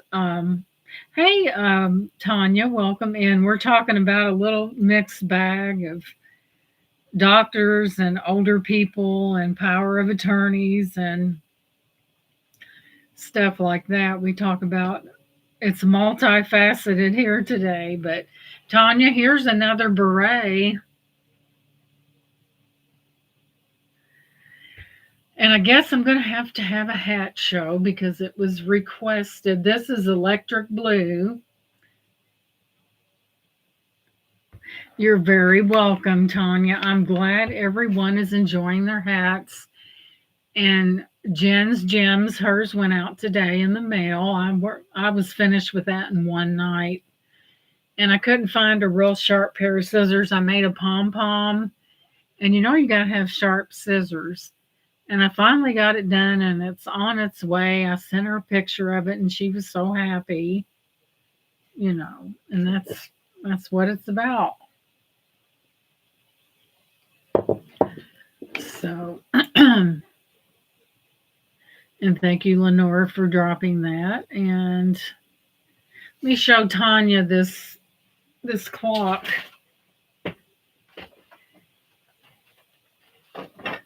If you were wondering about the title, Your Carriage Awaits, this is what I picked up today. It's from the 30s or 30s or 40s. It is wrought, kind of a heavy iron. The clock does work. Isn't that beautiful? Here's the front end here. We have two carriage drivers in the front there. There's some stowaways in the back. And it's got considerable weight to it. And it's a mantle clock of all things. Thank you. We have, of course, our house is older, and I think the fireplace was put in later because it comes out like that. And hey, Beth, welcome in. And it doesn't hold that much wood, and we all know back in those days when you had a fireplace, you had a fireplace. This one, you would never get any sleep because you'd have to stoke it all night long. But there is a fireplace, and then later tip-out windows were put in, and yeah, it would be. I mean, and thank you, Lenore, for doing that. And so we have a pellet burning stove in there in that spot because, however, we know that in larger houses, the older houses, the fireplaces were big, and this one's like that. And so we just decided to opt for, and then I'm glad we put that in there because a bat came down through the chip. Well, after the 2012 tornado, they put caps on the chimneys, and we had two bats get in here. And one was it was a little red bat. And I told my husband, I said, now, I know how they're coming in. They like dark, stinky places, and they're hanging up in there in that chimney. And then they're coming, they're coming down. Well, the first thing they would do, they would fly upstairs and hang by their feet from the door facing. I don't know where the A came from. But then we had another one get in here, and they finally wore out, and we opened the door and they went out, but they would hide. And just think about walking through your house with no socks on, and you step on something and it's something like furry, and it's like next thing you hear is a big squeak. Thank you, Lenore. I think that is a great idea, but that's okay, Beth. Lord knows I have my share of those. And I was down at the church cleaning, and there was a trash can in the corner, and a bat come flying out of there, scared me the crap out of me. Went down the hallway, my heart's going like that. Then it circles around and comes back. Yes, and they carry rabies, and it went upstairs and it was hanging on the wall there, not far from the minister's office. And we would call this guy, he would get a net, and my husband said, "Well, I'm not getting bit by no bat." I said, "Well, let me call this guy." And he got the big net out and he would trap them and take them. And they never could. I know how they was getting in. Right at, most church have bells, and there was a little hole about yay big where they rung the bell. And I bet you ever heard of bats in the belfry. And I know that's where they was coming from. They was coming, they're like a mouse. If they can get their little head through that hole, they're in there. And they'd be having church service and a bat would be flying around. But they used to have something in the church basement where they fed the elderly. They had a meal site that the elderly could come in and kind of talk with the other people that was there.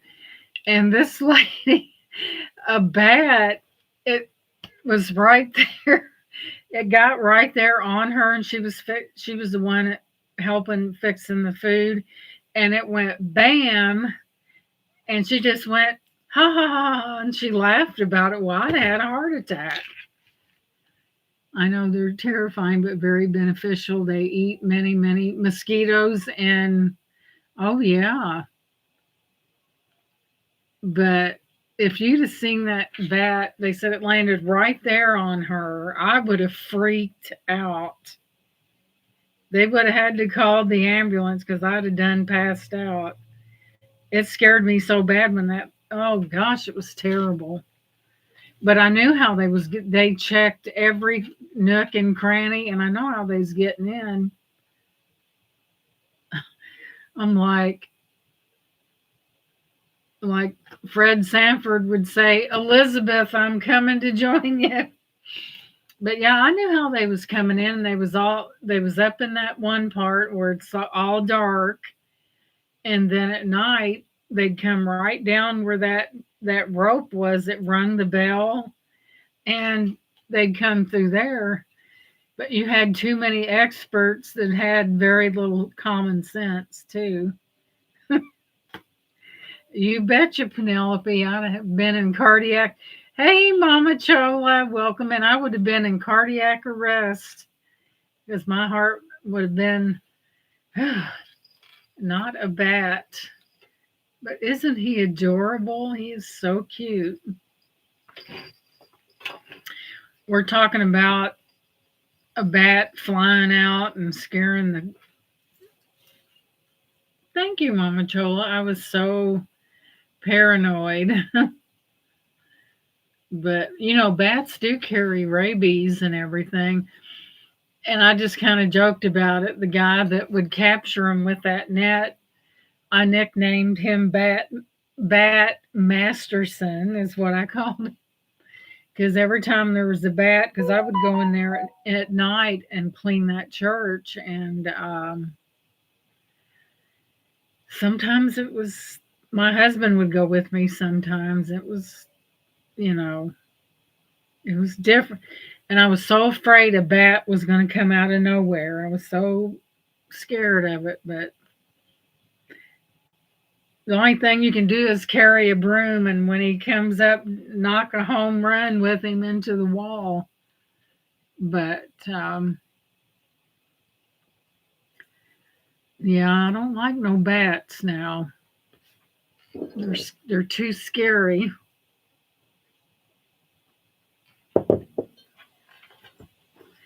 But we're talking about healthcare and doctors and how you got to really watch them and just with your health and everything.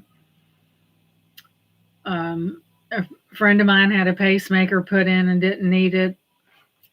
My kids, when small, picked up a bat from the barn as it was sleeping. I thought it was a large insect at first and handled it to show others. Then I screamed and threw it as I landed on. I bet. I am doing okay, Mama Chola. I do have a few cricks here and there, but I'm getting better. I am getting better. You take them falls and you never know what you've done until later. But I kept moving. Yeah, it was funny now, but man, I tell you, when that bat flew up from behind that garbage can, oh gosh, it's a good thing my bladder's strong. Just saying, because it scared the heck out of me. I was so. Thank you, Mama Chola. Yeah, it's been. I think when you get hurt, sometimes if you, of course, unless you cannot do it, that if you get around up and move a little bit, because your muscles, I mean, if you don't, you get up and it's like, but if you get her and move and use your muscles a little bit. Oh, Penelope, I'm still plugging along. But those falls can be scary. But I remember a time when we moved here that I would just fly down them steps. And age does slow you down a bit, right? Or did me. But I think from the sale of our little house up on the next block, I think my husband discussed using that to pay this off. And, said, well, it's up to you. So you're the one that, I said, I just think we need to get rid of it because it's more of a hindrance. You don't want a house to sit empty. You just don't. So I said, just sell it. Get rid of those. You don't have to pay the taxes anymore. And the same person was in there for 20 years. Right, because we never know I know. Penelope, I'm hard headed. I've always been that way. It's called, you kick into survival mode, basically. Yeah, sometimes you just need to slow down and watch where you're going, right? Thank you for the hearts. I'm a survivor, though. I'm tough, guys. But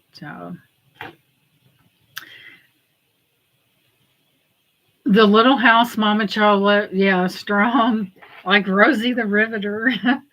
The little house is about a block and a half from here, maybe 2 blocks. It was built, it's an old house, it was built in 1970s. It's 2-bedroom. It's got a kitchen, living room, and then off the kitchen there is a laundry room. It's nothing to write home about. I know, and even though you're walking and grunting every step, but it's on 1.5 acres, and I think if it's zoned for building, someone may want to shoot apartments crop up here every day. The property is a lot long ways that they could put something in there and have a parking. I don't know. We'll see how it goes. It's wood and it has asbestos shingling on it that we sneakily covered up. But yeah, it's a small place. We bought it. Someone bought it at a sheriff's auction, and we bought it from them many moons ago. And it just needs to go. You don't want to have to pay taxes on property because dang, they keep raising them.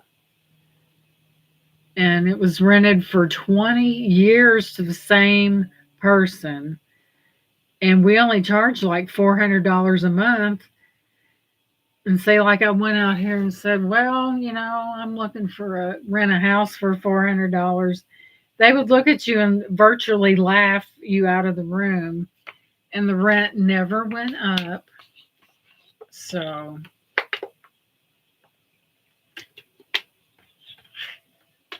you figure we did make money on that. You're interested, Mama Chola? Well, honey, it's going up for auction tomorrow afternoon at 5. I mean, it was built in the 70s. It's not, it probably needs work done to it.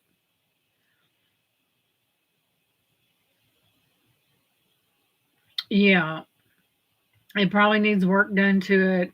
It could be built onto, there was a long garage on the property.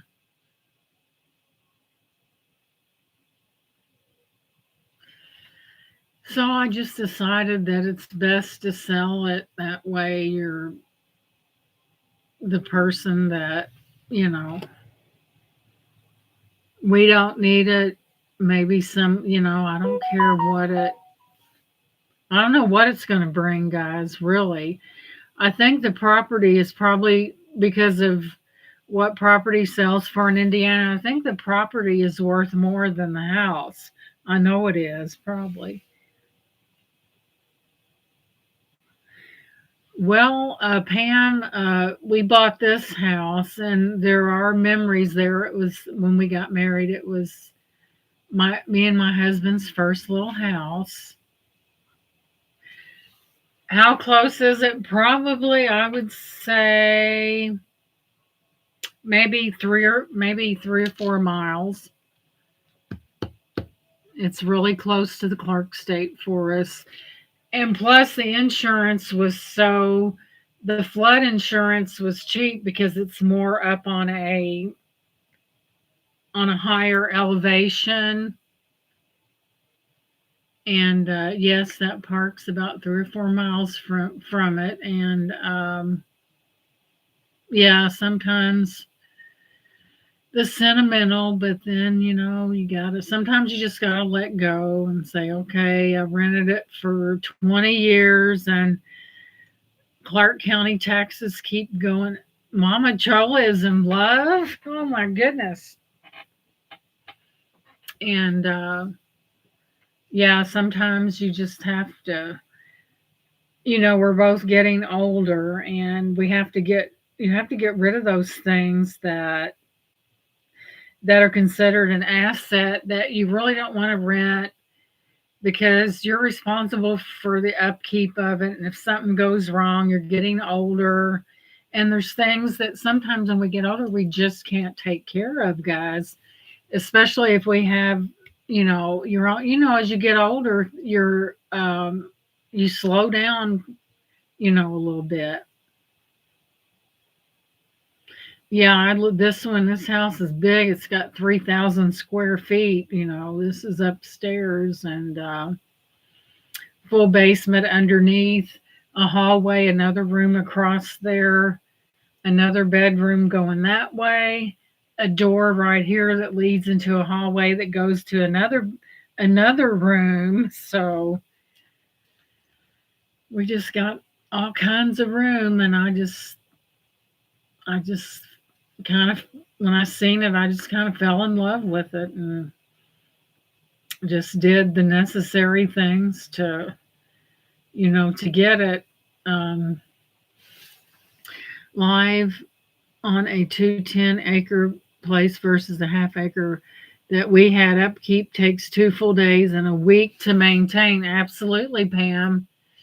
There's so much work that needs to be done. All that land looks attractive, but then at the end of the day, you have to know that you have to keep that maintained, to and stuff. And that's why, when a lot of people retire, they move into a condo because they said, I don't want to cut no more grass, and I don't want to do this. And you really can't blame them, because, when you get older, things do change. So you have to,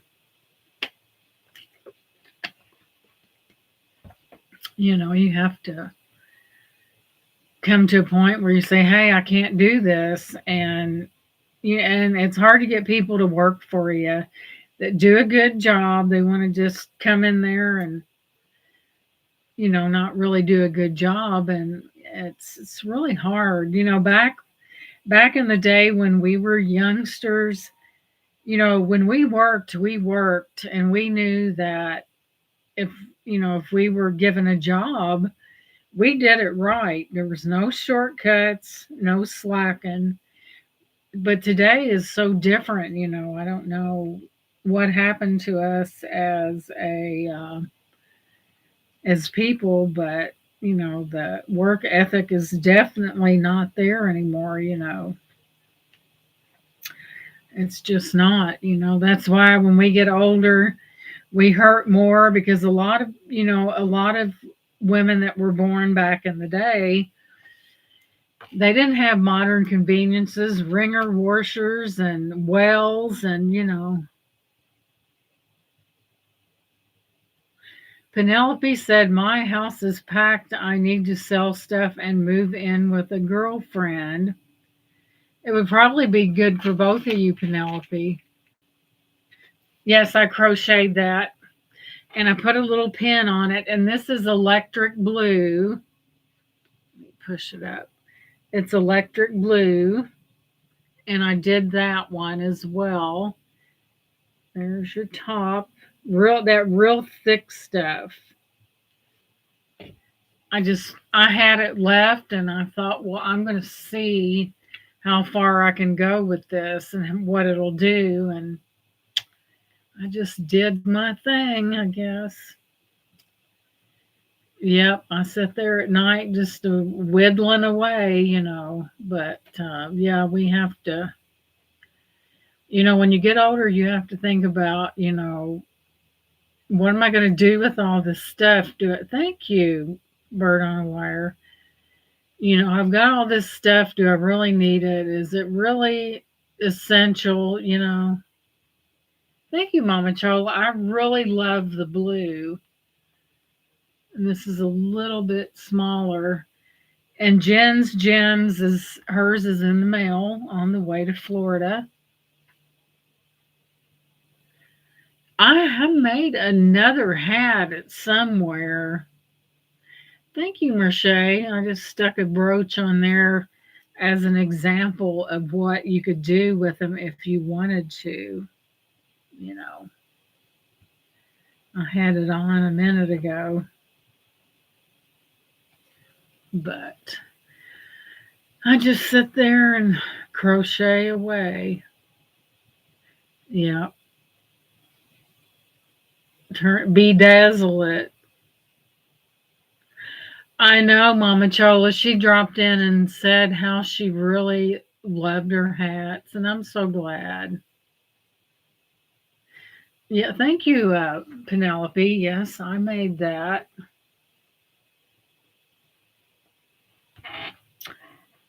Reason why it looks lumpy back there is because her hair's French braided, and there's a big lump back there.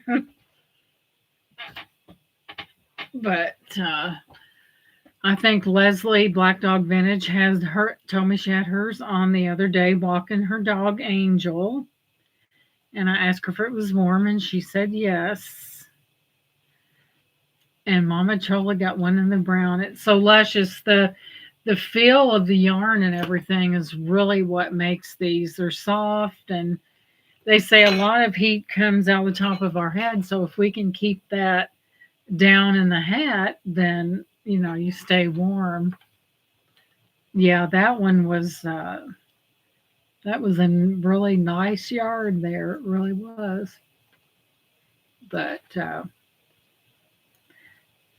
my son is inoperable cancer, only wears one hat. He needs better and more hats. This makes me think.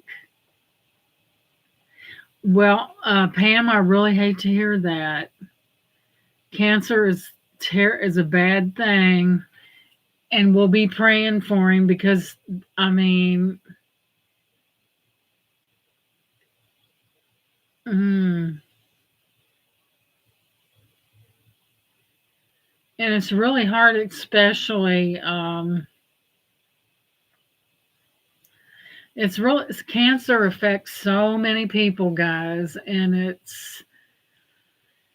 we just never know what people go through, and I don't know. It Sometimes a person that has it, it's bad enough, but the people that are around them that take care of them, like their mother or whatever, it's really hard to think about, the reality of cancer and you know what the end result is. But then there's that fear in the back of your mind, like how long does this person have? And it's always in the back of your mind, and you just try to keep going, that, gosh, it's hard. I can't imagine, Pam, what that's like because I've never been in that situation. That's just, cancer taught me something. Knowing someone 5 seconds or over 100 years is a blessing to know them right. It really is. And cancer is a terrible thing, guys. And,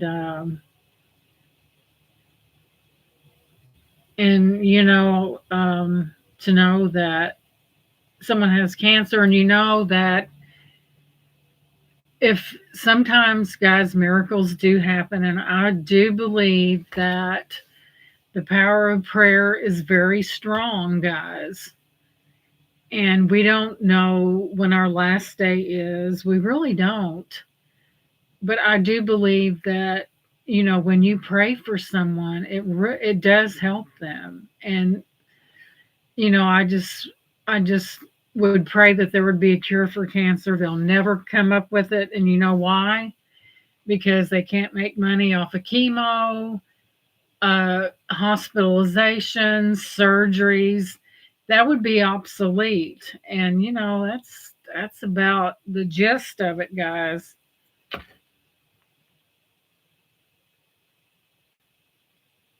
It really is. Isn't it sad, guys, that sometimes we feel like we're guinea pigs in the world of doctors, and it's really scary. Yeah, mindset, Mama Chola, it's really important, because if you really thought about it too deep, it would just destroy you. It really would. If you The only thing you can do is help that person from day to day. Don't look too far ahead, and just focus on the now, because we just never know. And if you thought about it, if you dwelled on it, it would be incredibly, incredibly hard. It really would. And I tell you, son has lived over 10 years past doctors' expectations, so never listen to doctors. That's true, because you know what? The best physician is God. Doctors don't know everything. They don't. And sometimes, you know, 10 years, and really, 10 years is a long time to, even after you've been delivered a devastating thing like that. And here's what's wrong with doctors. They write people off. They really do. They write people off. Some of them don't believe in God because they think that they are God. And there's always a higher power out there, guys, that, you know, like I said, doctors don't know it all, because they just don't. They're human beings like the rest of us, and they don't know everything.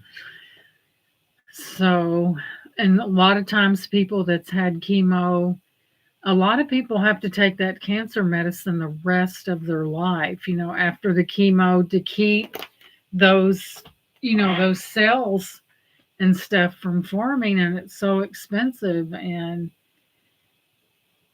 what's going on right now, it's getting to the point where vital medication like insulin and things like that, they're wanting to raise the price. And if you have to choose between your food, your rent, or your electricity by paying for your medicine, that's not good.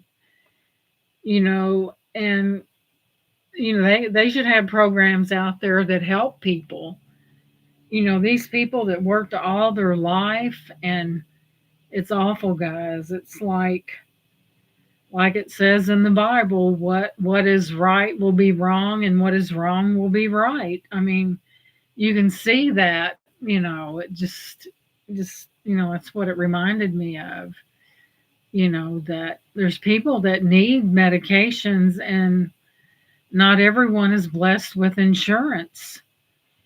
And the friend of mine, that she had cancer, and she had a cancer policy she paid on for years, and she was this close to canceling that, and then she found out she had cancer.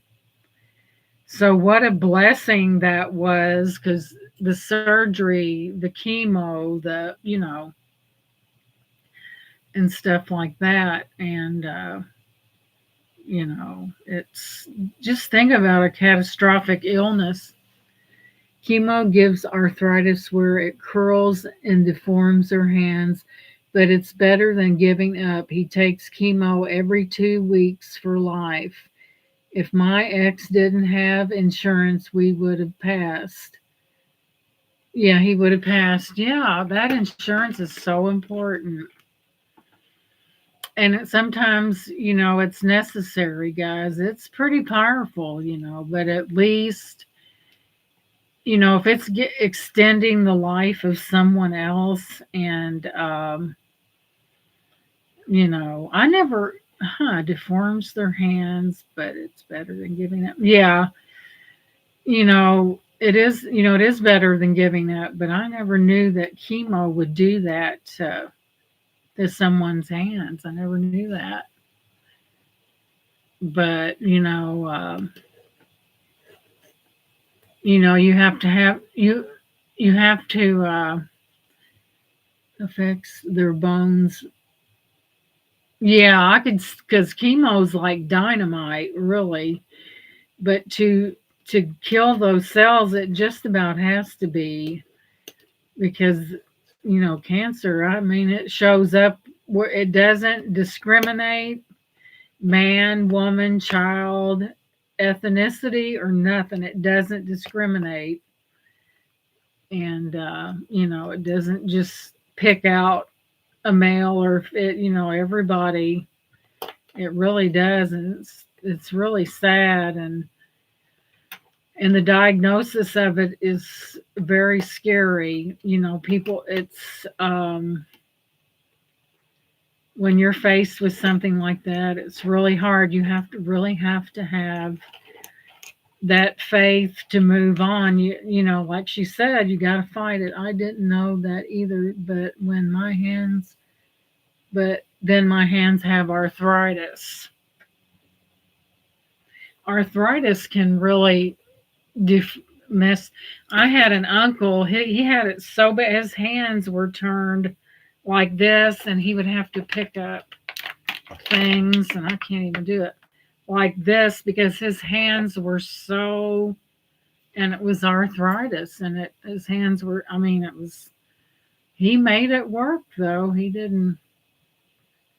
And arthritis is painful, especially in the wintertime, and times where it's damp outside. It's almost unbearable for some people. I think my husband has arthritis down in his spine, because it, if he sits too long, he tries to get up. It's really, yeah. And if you take arthritis medicine, and his doctor gave him some, and I said, well, why aren't you taking it? He said, because it can kill you. I said, tell her you don't want it then. If it's got, medicine has side effects. So tell her you don't want it. Don't say, hey, she's the doctor, you're the patient, you're paying her wages and part of her money. And if you don't want something, speak up. Say, no, it makes me sick. And I said, because she's going to call that prescription in. I stopped taking my arthritis medicine because the side effects were worse than having it. Yeah, and sometimes that is so true. Medicine has some then they have to really watch for the medicine that you're taking so it doesn't contradict with other things. And they really got to be careful with that. Sometimes they say that the cure is worse than the arthritis itself. Off topic, I learned from pharmacists that taking zinc is the best cold prevention. Meds is also lessen colds when you get one, but gotta take zinc daily wintertime. Yeah, that makes sense, Pam. It really does. Zinc and I think last year was really a bad season for flu. And I really don't think this year's going to be any different. And I won't take a flu shot. Yep, you should stand up and have to stand for a moment before you can move. I don't do medication well. I never knew till recently. Oh, wow. But yeah, anything you can take that is that doesn't have a bunch of chemicals in it, you're better off, if you can take that. But yeah, there's a lot of people, guys. Something that I noticed about YouTube, there's a lot of people on YouTube that have a lot of pain issues and a lot of health issues. I have noticed that. And guys, I think when they come on YouTube to the auctions, it gets their mind away from the pain that they're going through, and it gives them, it's good therapy for them. They like to be a part of something, and maybe they'll forget, their mind will be diverted from the pain that they live with on a daily basis. I really think so. And it's just, it's a good thing to be able to be, because we're all human. And a lot of us, some people really don't know what it is to have pain every day they live, and to be able, diverts your mind a little bit, and it makes you feel better. It gets your mind off of uh, all the pain and everything. And therapy, it really is. You can looking at pretty things and talking to people, and in a place where everyone gets along and no one's nasty or nothing. It just, you know, it's like having company, but not really. They see you out there, but you're not physically with them, but they can interact, and it really helps.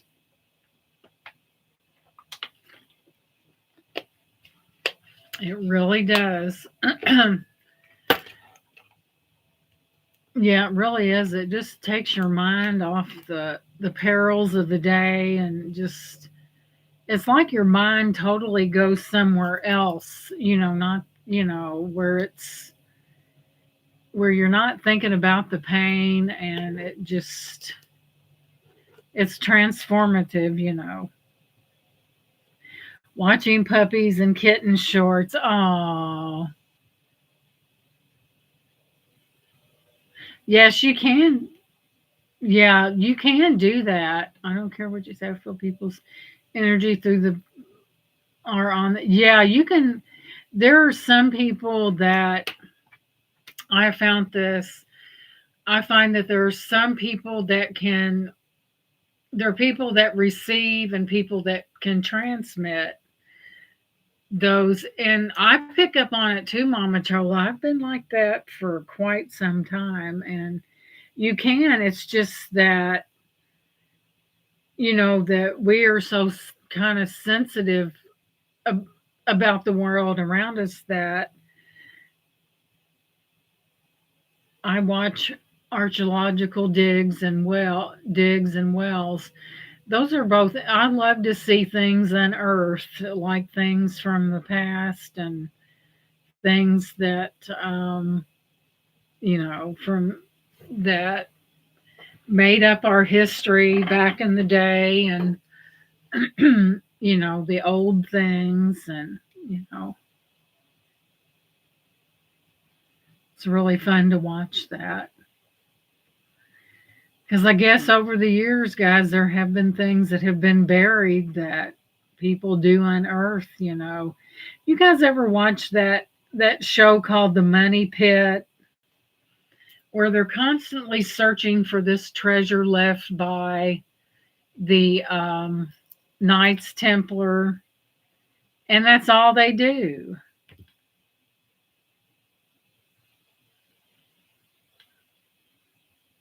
That's all they do. They're in search of something and they've never found it.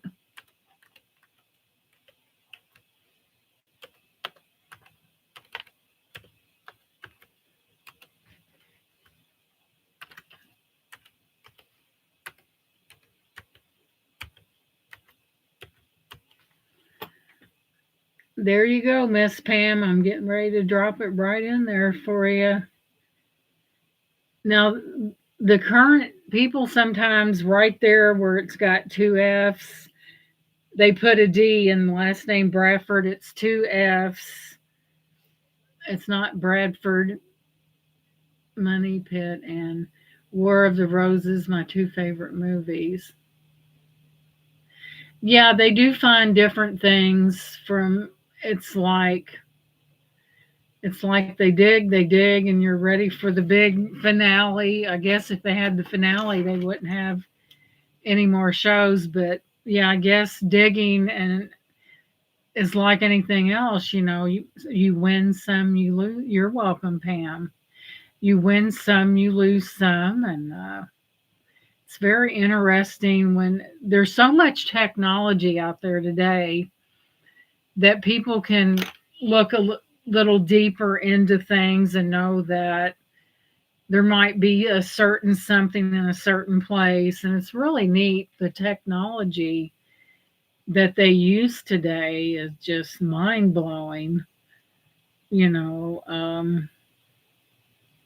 a lot of times I've seen them send drones into places that were so small and maybe dangerous with a camera on them so they could see what is back there, what's for what they're searching for. And the Knights Templar, um, they had a lot of secret passageways and things that were totally bricked off to throw people off from finding things. And yeah, it's and they had, I think there was some money going on there, and that's what they're looking for. And they do find little coins and little buttons and little doodads like that, but sometimes it takes a long time to hit the jackpot. But yeah, they do find things sometimes. I guess if they found everything at once, there would be no show, right? But yeah, I've watched that before, The Money Pit. I told my husband, I was teasing him, I said, yeah. I said, they call it the money pit because they put all their money into everything and all they got left is a pit. So, you know, how us females are. We're overly anxious to see whatever's going on. We've always been that way. Technology today lost on ancient tech. That's where we're headed with AI. That's true. It's just, and a lot of, see, it's kind of helping out the criminals that can reproduce all kinds of stuff online. They could they could take your voice off of a video and AI generate it and use it on and use it on a phone line to talk to someone else. I watch at night when they have those infomercials and that that thing, what do they call that you get, that life lock, that if somebody tries to get your information, then they automatically, they like people taking out loans and buying cars and getting the license and putting their picture in there and using them as ID. Cindy, warmest smiles and blessings to all. Gotta go. Email change battery at 7%. Thank you for having me, y'all, and God bless. Well, thank you for being here, Pam. We enjoyed your company, and you have a blessed night. Don't be a stranger. But yeah, can you imagine all the stuff that AI can do? That's really, I mean, it's really, watching that, and someone bought a brand new car on someone else using somebody else's ID. And thank you very much, Pam. I bet. And people can apply for loans using your information. That thing that happened to me from last year where somebody took out that loan, it was a small business association, and they took out a loan, and they ladies, they said that, and it took me forever to get that cleared up, but they got all the paperwork. Here's what they do: they get all this information from you. They think you're not going to do it, and it was $20,800, and they think you're not going to do it. And then at the end of everything, you know what they do? They run the IP address on where it came from. And then they knew it wasn't me because it didn't match my IP address. So yeah, I somebody took out a Capital One card in my name as well. It took me forever to get that cleared up, and I had to go to the state police. And good night, bird on a wire. Are you checking out? Yeah, it's getting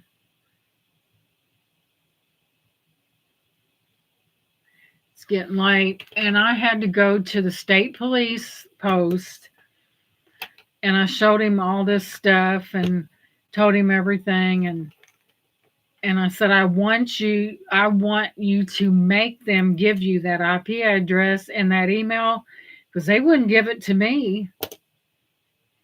So, when the state police speaks, you better be listening.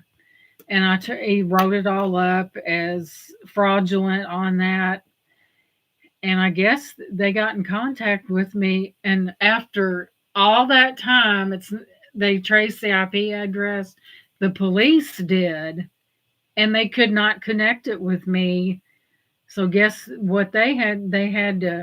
I had two going on at the same time, guys. And pleasant dreams, bird on a wire. Kisses for that little puppy. And I had two things going on, guys, and it wasn't fun. It really wasn't.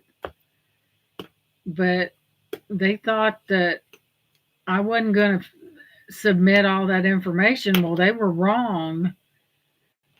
And it was over 100 pieces they want everything: bank accounts, saving accounts. They want it all. Tax returns for 3 years in their entirety. Then Capital One, the police pushed them into, I told him, I said, here's what I want. I said, get that IP address and run it, please. And he did, and he got back with him, said, you can't blame this lady. This is not connected with her. So I was relieved of that, but look how long I had to fight them. Someone took out a card and said that I added another person on. So there was another person that had a card, and they spent $500 at a Walgreens. And what they did, they went to an ATM and, pressed a few buttons. And the only reason I knew, guys, someone from Capital One contacted me and asked me if I took out a card.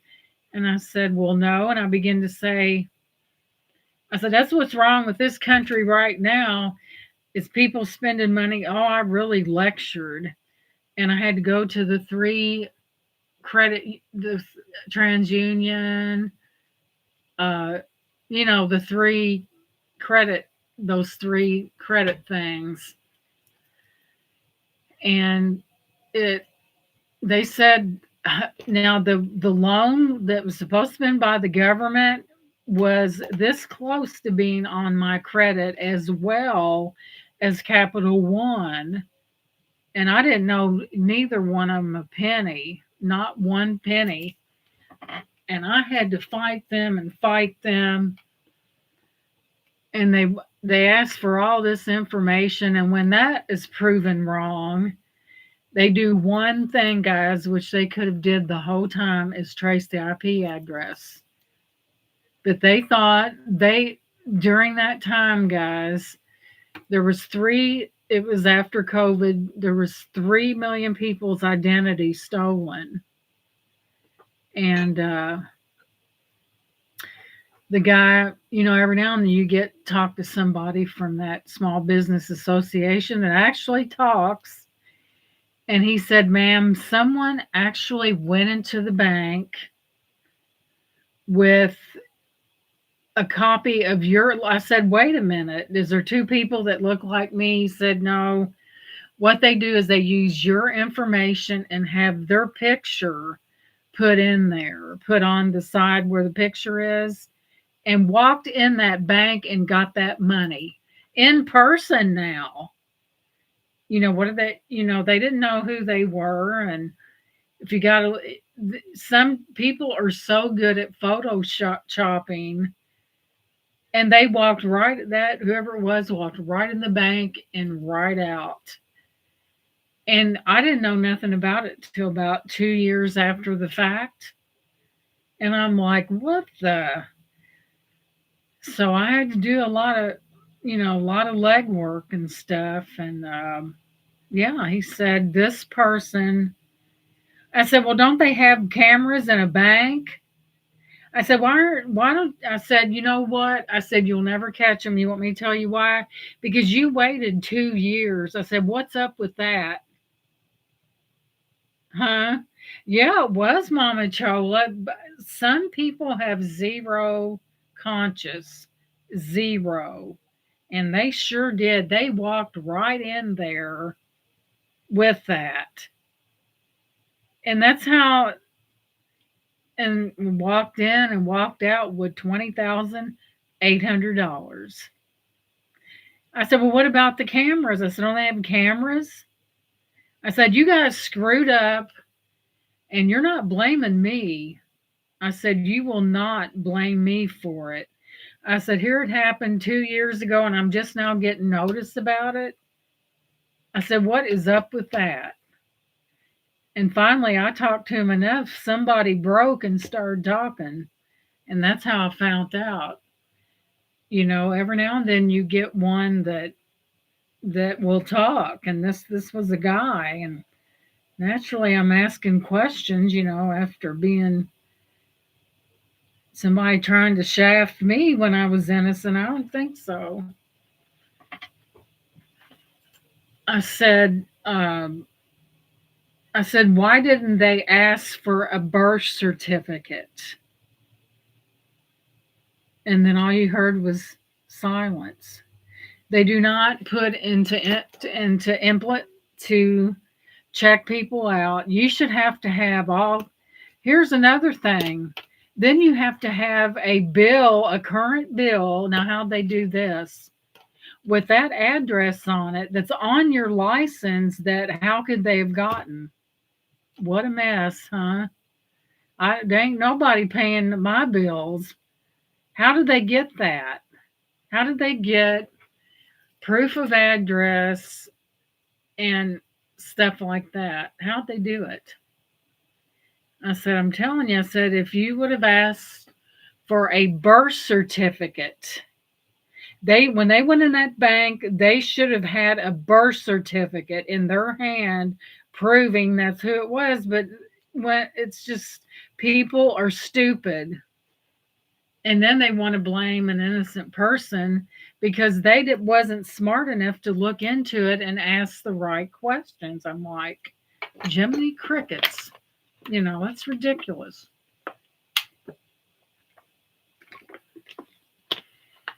But when I heard that I supposedly took out a Capital One card and added some, I said, hold it just right there. Oh, they put it on a Xerox machine with their picture, and oh my gosh.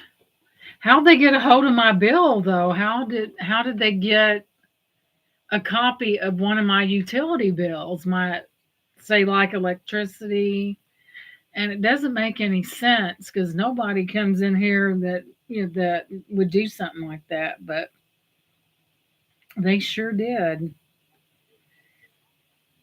See, a lot of times I think, and then they will not tell you who did it because you'll impede their investigation.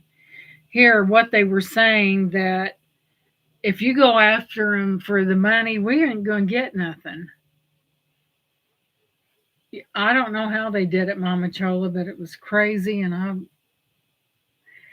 it's crazy. Isn't it scary to know that people can get into your life and know things and be able to reproduce things? And I mean, at the end of the night, they didn't do things right,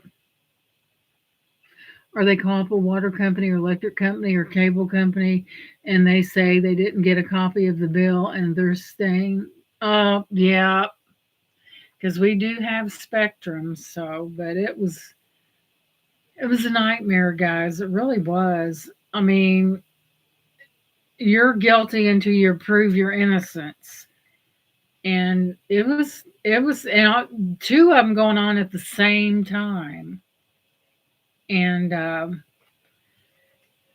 I had, see, we have an attorney through Ford Motor Company, and I had to, and she kept on their back, and they didn't, and there was a collection person call me over this. And I said, let me tell you something. I said, that is not my, I said, I didn't do this.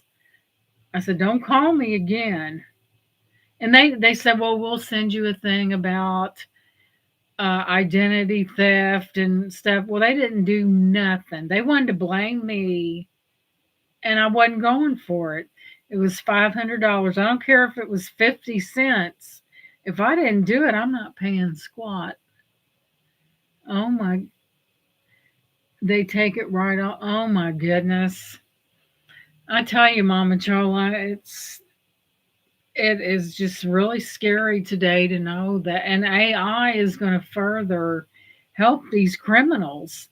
They're out there, they don't want to work, they sit in their pajamas on a computer trying to figure out how they can take somebody's money. And it's ridiculous. And a lot of them, they're very slick at what they do, and they're good at it because they've had a lot of practice doing it. It's just really, I hope no one ever that happens, easy money, right? They don't work for it.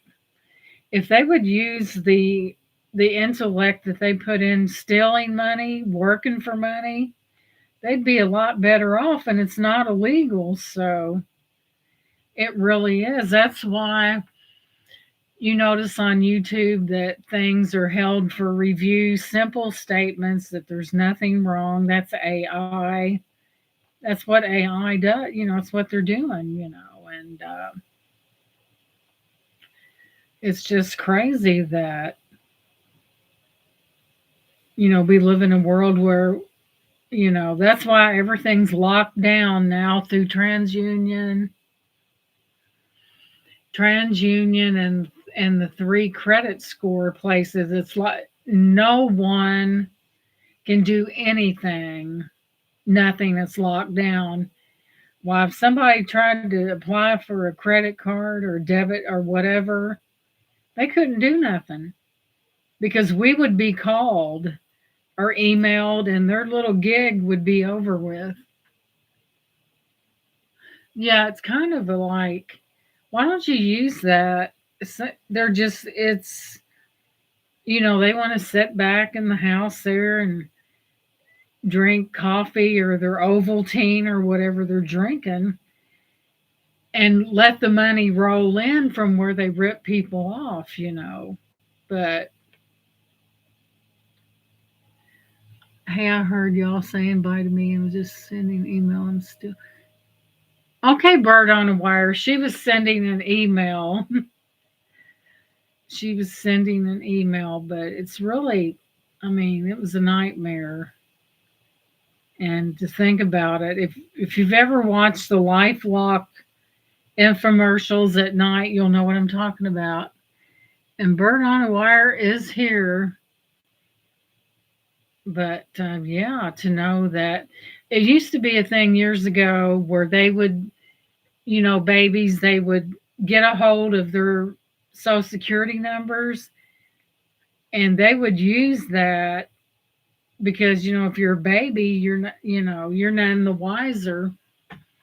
And they'd charge the heck out, open up all kinds of stuff. AI is scary. I've caught it giving out false information twice. Thank you, Mama Chola. I tell you what doesn't destroy you, makes you stronger, but after a while you begin to wonder.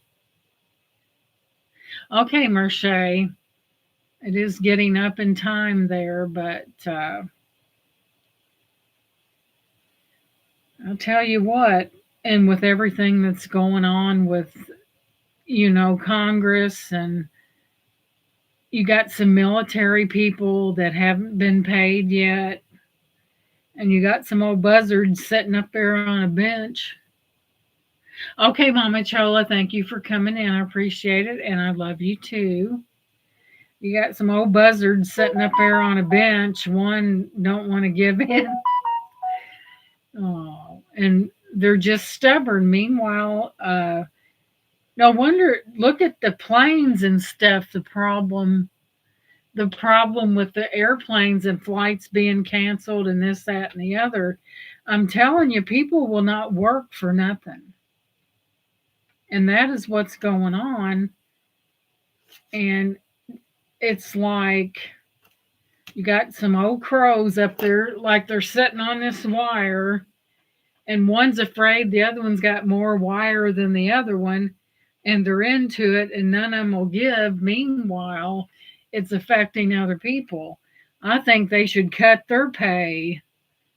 Some of them should be jousted out of there anyway. They've been in there too long, and when it becomes about the welfare of another person, and some old crow is sitting up there, and they got age on them, and they won't give. Well, enough's enough. They should cut some heads up there, because you give an old buzzard an inch and he takes a mile. They really do. It's a sad state of affairs out there, guys. It's like dog eat doll, hair and all, and the dog with the biggest teeth wins, right? It's a bad thing.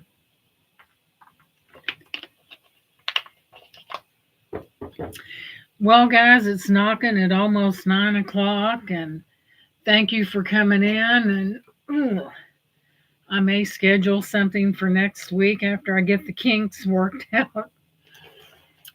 And thank you guys for being here. Don't forget that thumbs up. Good night, Miss Lenore, and thank you for being here, Lenore. You're always here and really appreciate it. Good night, everyone. Love you guys, and catch you on the flip side. Good night, guys. Have a great afternoon. Bye-bye.